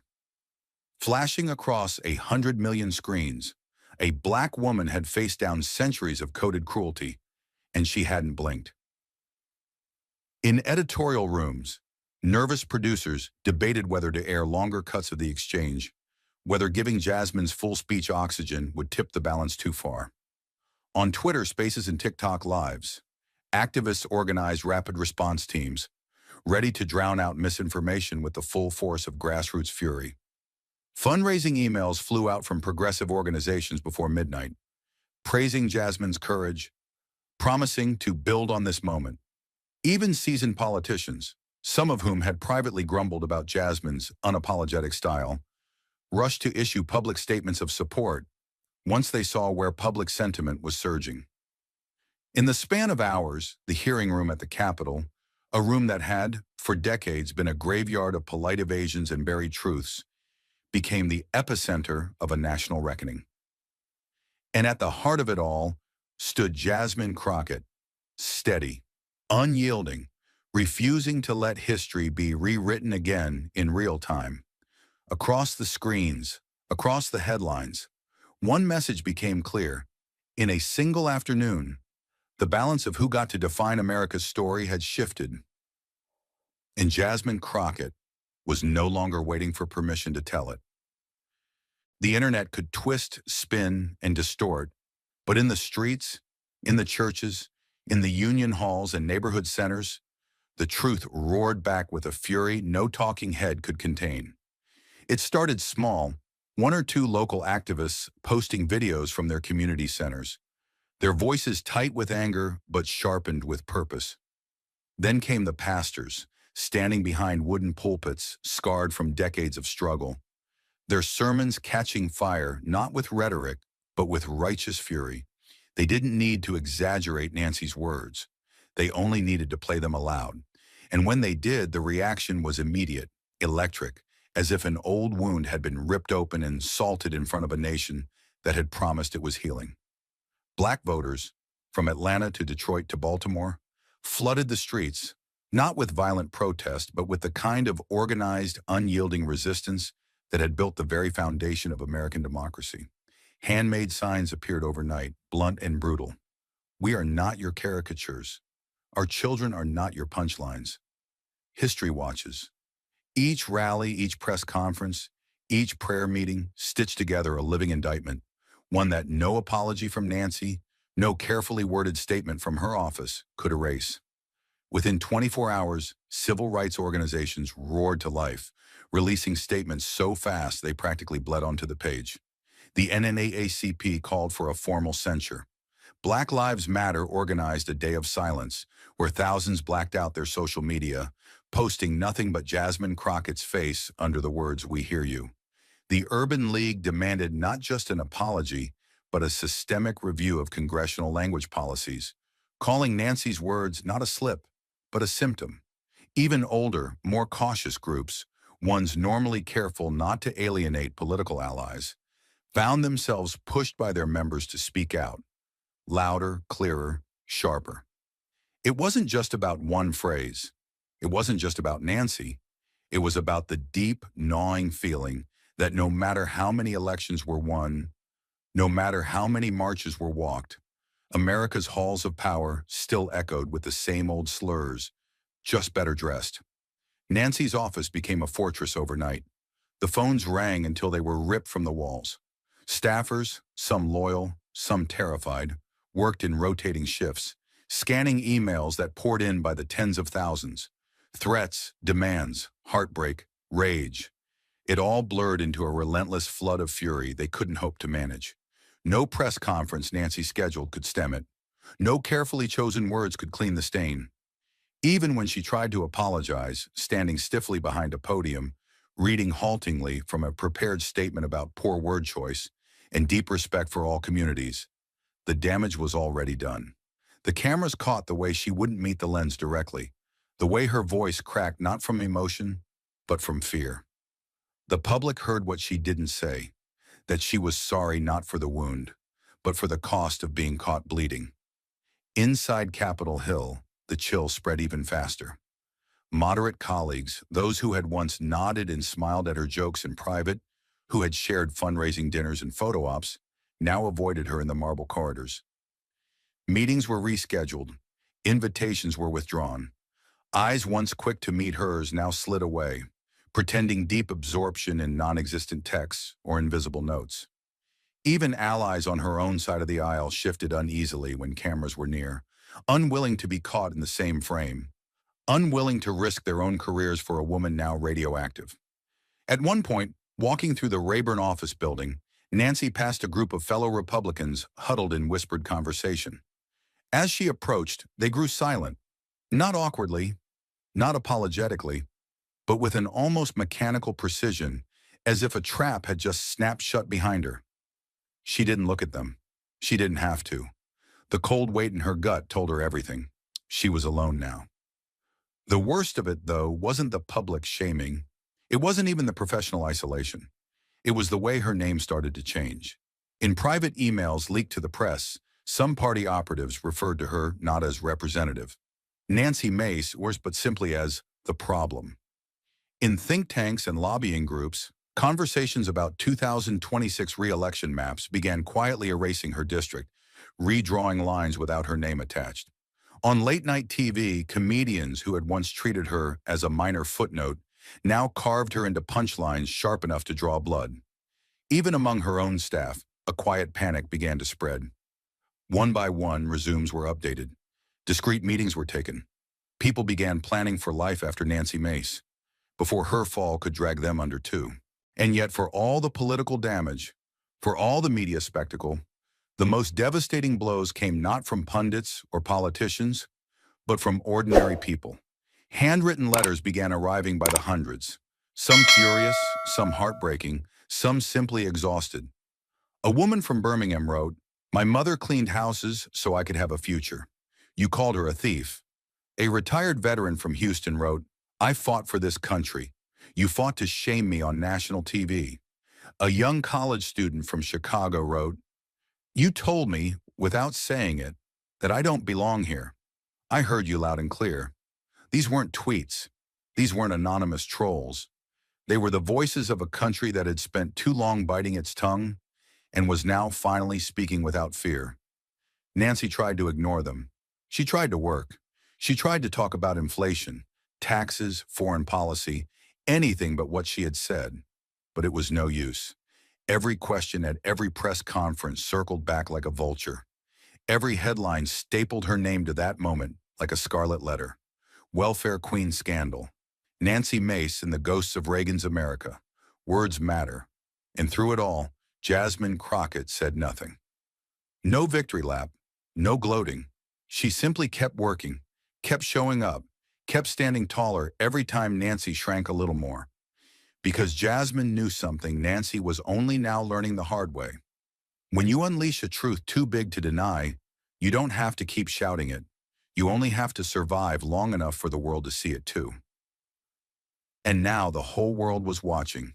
As Nancy's fall became inevitable, Jasmine's rise began. Not by her own hand, but by the thousands who saw in her a voice they had waited too long to hear. Jasmine Crockett didn't plan to become a symbol. She hadn't stood in that hearing room thinking about headlines or hashtags or movements. But sometimes history chooses its champions, not with ceremony, but with fire. Within days, her face became a rallying cry across campuses, community centers, and social media feeds.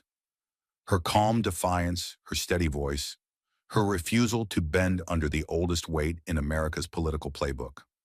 Young progressives, many of them too young to remember the earliest battles for civil rights, found in her a new kind of hero. Fierce without theatrics, unapologetic without cruelty, factual but never mechanical. Memes blossomed with her quotes superimposed over storm clouds, rising suns, shattered chains.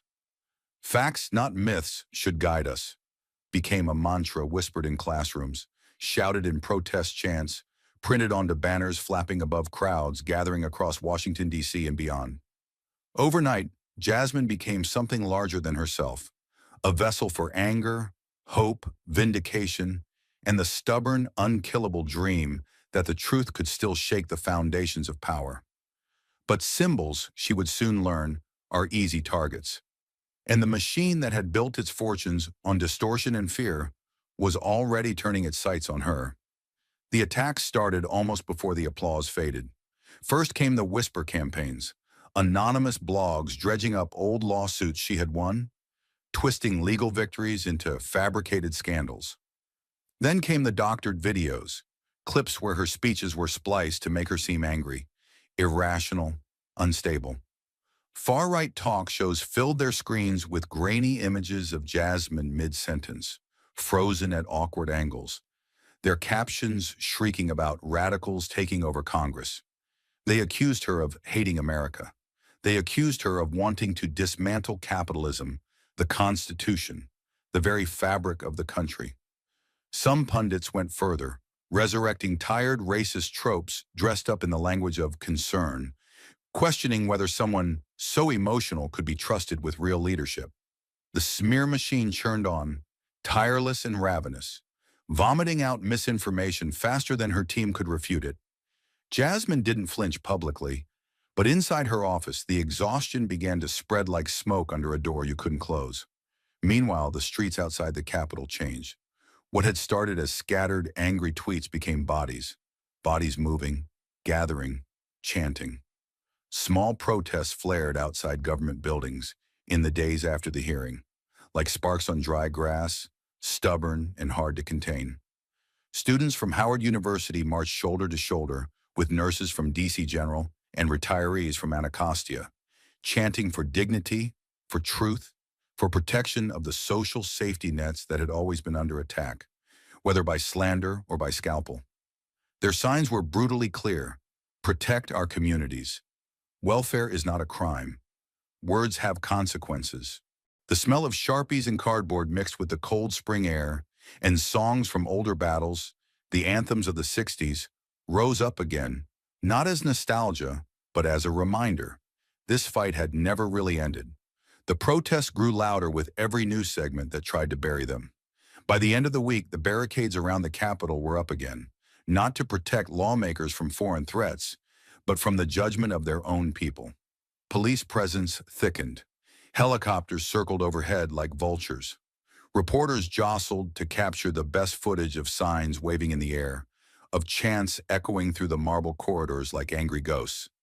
Jasmine's name was everywhere, on the lips of teenagers holding homemade signs, on the buttons pinned to denim jackets, on the hashtags painted across walls in bright, defiant colors.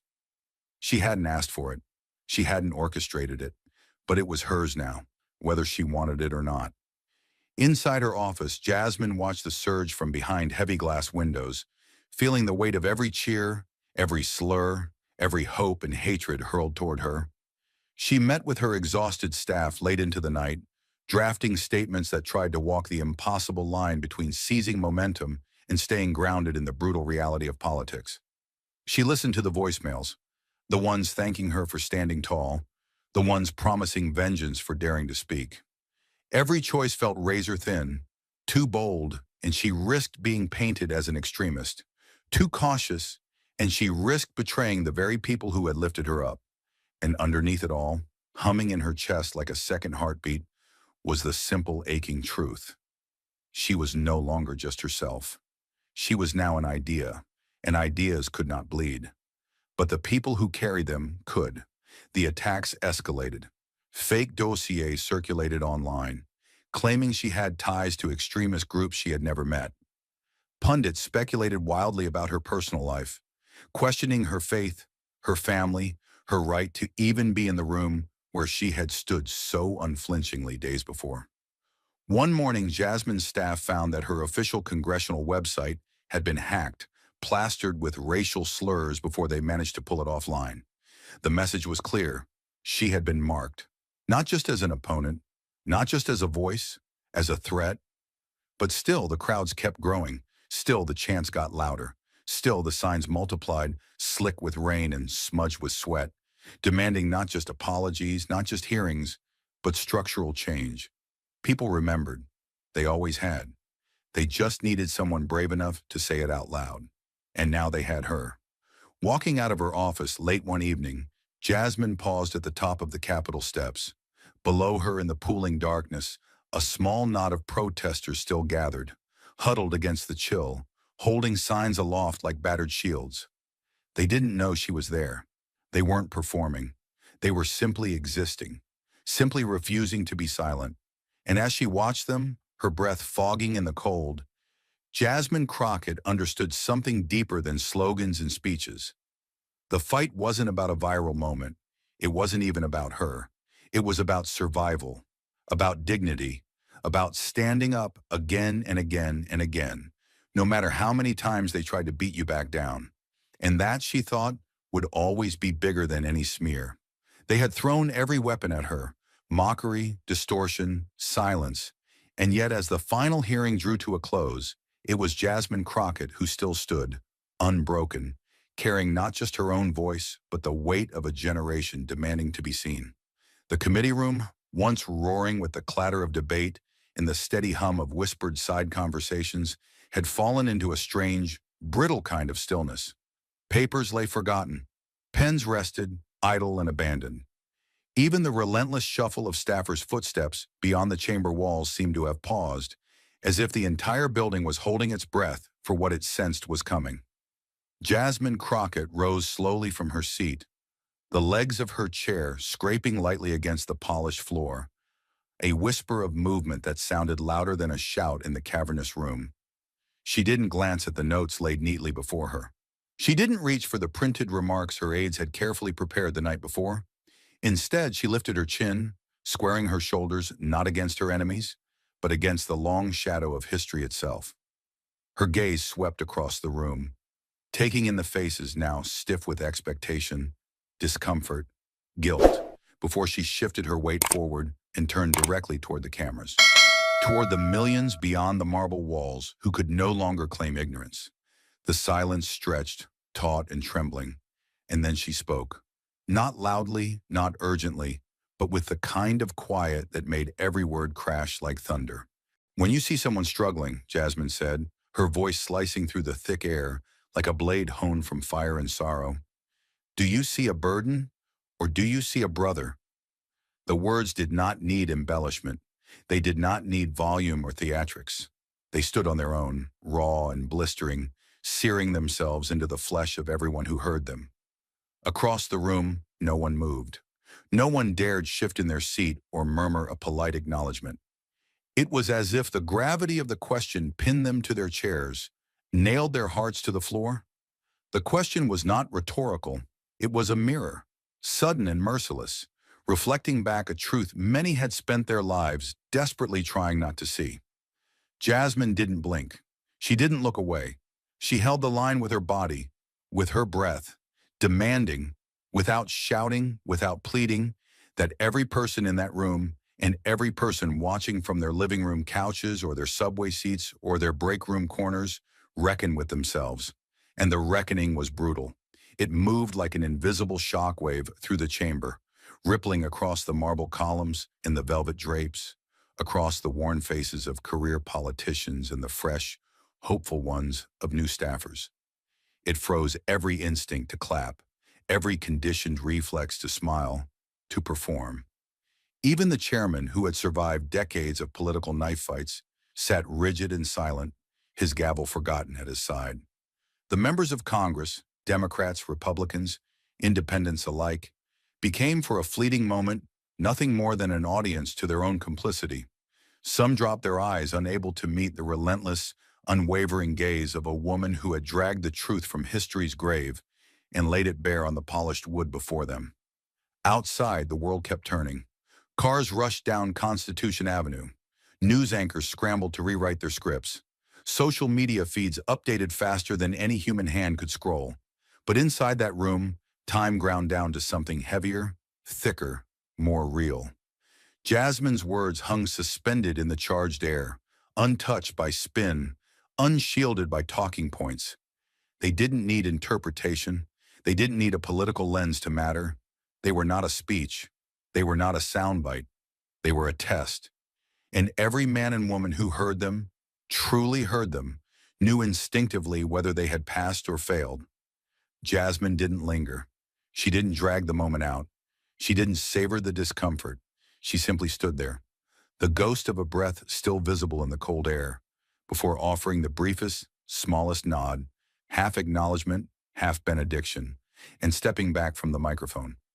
The movement broke the spell slightly, a ripple of almost motion passing through the stunned bodies around her, but still no one clapped. No one dared. To clap would have cheapened it. To clap would have implied that this was a performance. And it wasn't. It was an indictment.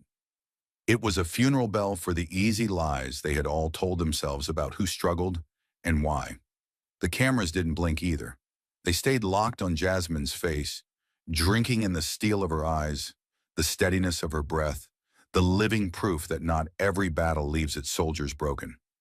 Somewhere deep in the control rooms of CNN, MSNBC, Fox News, producers shouted for their teams to stay live, stay rolling, capture it all. Somewhere in the dark basements and glowing living rooms across the country, watchers leaned closer to their screens, feeling something shift in their bones even if they didn't yet have the words for it. Somewhere inside thousands of chests, hearts cracked open, not from tragedy, but from recognition.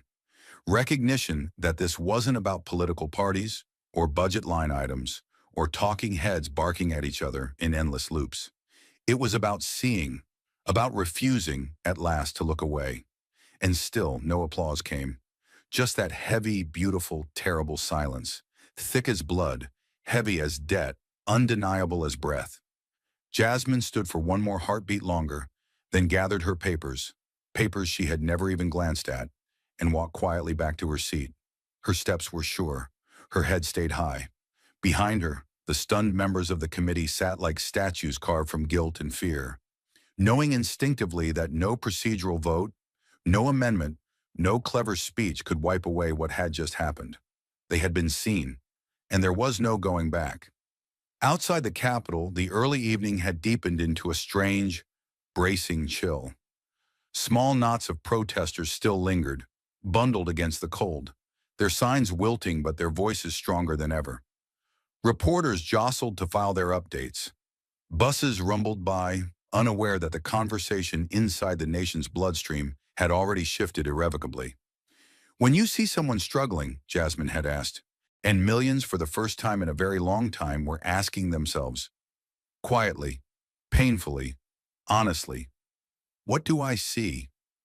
Long after the protests faded and the news cycles moved on, the real aftermath of Jasmine's stand began to settle. In hearts, in conversations, in the quiet reckoning of a country forced to look itself in the mirror. The truest legacy of that moment wasn't written in laws or headlines. It unfolded instead in 1,000 unseen places, in kitchens where mothers explained dignity to their children, in union halls where workers whispered about justice in voices newly sharpened by truth, in quiet prayers muttered by men and women who had spent a lifetime carrying burdens no one had seen. The question Jasmine Crockett had planted refused to wither. It burrowed deep into the cracked foundation of a nation that had long preferred simple villains and simpler answers. When you see someone struggling, do you see a burden or a brother? It wasn't a slogan. It wasn't a campaign line. It was a reckoning wrapped in 12 words, a call to shatter the easy stories that had justified indifference for generations. Across kitchen tables and church pews, across college campuses and boardrooms, the same unease stirred, not guilt for being privileged, but shame for ever having seen dignity as something that needed to be earned. Jasmine had thrown a match into dry timber, and America was burning, not with destruction, but with the painful, necessary fire of recognition. The message was painfully simple, and that was what made it so dangerous to the old systems. It asked people to stop hiding behind statistics, to stop pretending that poverty, struggle, and suffering were signs of failure instead of the scars of systems built to benefit the few at the expense of the many. Jasmine's confrontation exposed a truth many knew, but few dared say, that indifference was never neutral, that every shrugged shoulder, every averted gaze, every whispered joke about the poor or the desperate was a choice to dehumanize, to erase, to push suffering out of sight rather than confront it. She didn't just indict a single politician. She didn't just dismantle a decades-old lie. She redefined what it meant to see, to bear witness, to be responsible. And in doing so, she forced a country built on myths of meritocracy to face a truth older than any flag. We are all responsible for each other, or we are nothing at all. But the deeper lesson wasn't just about the oppressed, it was about the oppressors too.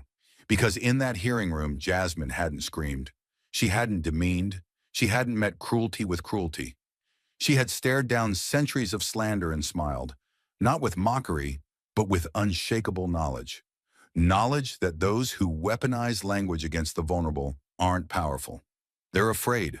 Afraid that if they must meet every man, every woman, every child as an equal, their own measure might be found wanting. Afraid that if they are forced to see the humanity of those they diminish, they will have to answer for what they have allowed. Jasmine's strength was not in crushing her opponents. It was in standing so calmly in the truth that their weapons fell harmlessly at her feet, exposed as nothing more than old lies dressed in new suits. And yet her victory was not without a cost. To stand alone against an entire system built on convenience and cruelty is to walk into a storm without armor. It means carrying not just your own dignity, but the unbearable weight of every story erased before yours. It means being reduced to a symbol when you long simply to be a person. It means waking every morning to praise you did not seek and hate you did not deserve. But it also means, in rare searing moments, sparking something that no army, no government, no smear campaign can extinguish. Hope. Hope that seeing the truth, really seeing it, is not the end of comfort, but the beginning of conscience. Hope that the next time someone stands on the edge of despair, they will not be seen as a burden to be pitied or discarded, but as a brother to be lifted. The deepest truth of Jasmine's story wasn't about politics at all. It was about the choices we make when no one is watching. It was about whether we allow ourselves to be complicit through silence. It was about whether we meet vulnerability with disdain or with grace. It was about how easy it is to look away and how dangerous it is to pretend that looking away absolves us of responsibility. Because poverty is not a flaw, struggle is not a crime, and needing help does not strip a person of their dignity. The systems that create inequality are vast and complex, but the choice to see each other fully, to meet need with solidarity instead of scorn, remains achingly simple. Jasmine didn't demand guilt. She demanded recognition. She didn't call for shame. She called for courage. And perhaps if America heard her, not just with their ears, but with their hearts, her stand could be more than a viral moment. It could be a beginning, the beginning of a different kind of seeing, one where compassion is not weakness, but strength, one where dignity is not something earned, but something recognized as inherent. One where the measure of a nation's greatness is not how it treats its most powerful, but how it lifts its most vulnerable. When you see someone struggling, do you see a burden or a brother? In the end, that question was not Jasmine Crockett's burden to answer. It was ours. But if seeing the truth was the first step, then standing for it, fighting for it, was the step that mattered most. The story didn't end with a courtroom silence or a viral quote. Stories like Jasmine's never do. They either ignite movements or they are buried by apathy. And now it was no longer her fight alone. It belonged to everyone who had heard the question and felt it lodge inside their ribs like a burning brand. This wasn't the time for applause from a distance. It wasn't enough to admire courage while leaving the weight of the world on the shoulders of the few willing to carry it. Real change demanded more. More voices, more hands, more relentless, stubborn action. It demanded that we show up, not when it was convenient, not when it was easy, but when it mattered most. Because injustice doesn't wait for perfect timing. It feeds on hesitation, and history doesn't remember the silent. You don't need a podium to fight. You don't need a microphone or a camera crew to stand where you are and refuse to move backward. It starts in the smallest places, in city council meetings, too empty by design, in classrooms where history is twisted until it forgets who built the bones of this nation, in conversations around dinner tables where hard truths have too long been left unsaid. It starts when we refuse to let bigotry slip by in a joke, when we refuse to let cruelty masquerade as common sense, when we refuse to forget who the real burden has always been placed upon. Every petition signed, every rally attended, every vote cast with the full weight of justice behind it. That is action. That is resistance. That is the slow, grinding work of building a future where dignity isn't a privilege, but a given. And it's work too important to leave to someone else. If Jasmine Crockett stood alone once, it was only because we let her. If she stands alone again, it will not be because we didn't know better. The question she left in the air still waits for an answer, but it demands one measured not in words, but in deeds. Support leaders who see humanity before stereotypes. Defend policies that lift rather than crush those who dare to hope. Challenge systems designed to silence the very people they pretend to serve. And most of all, see each other, not through the lenses of fear or resentment, but through the fierce, unyielding belief that every person's worth is non-negotiable. Because the choice was never just between burden and brother. The choice was always between a future chained to the old lies and a future fierce enough to be free. The next chapter is not written. It is waiting, and it is ours to shape. Thank you for watching until this moment and for standing with us on this journey for justice. Your support means everything. Like, subscribe, and turn on notifications so you never miss what's next. And we'd love to hear your thoughts. Leave a comment below and let us know what moved you most in this story. Together, our voices make a difference.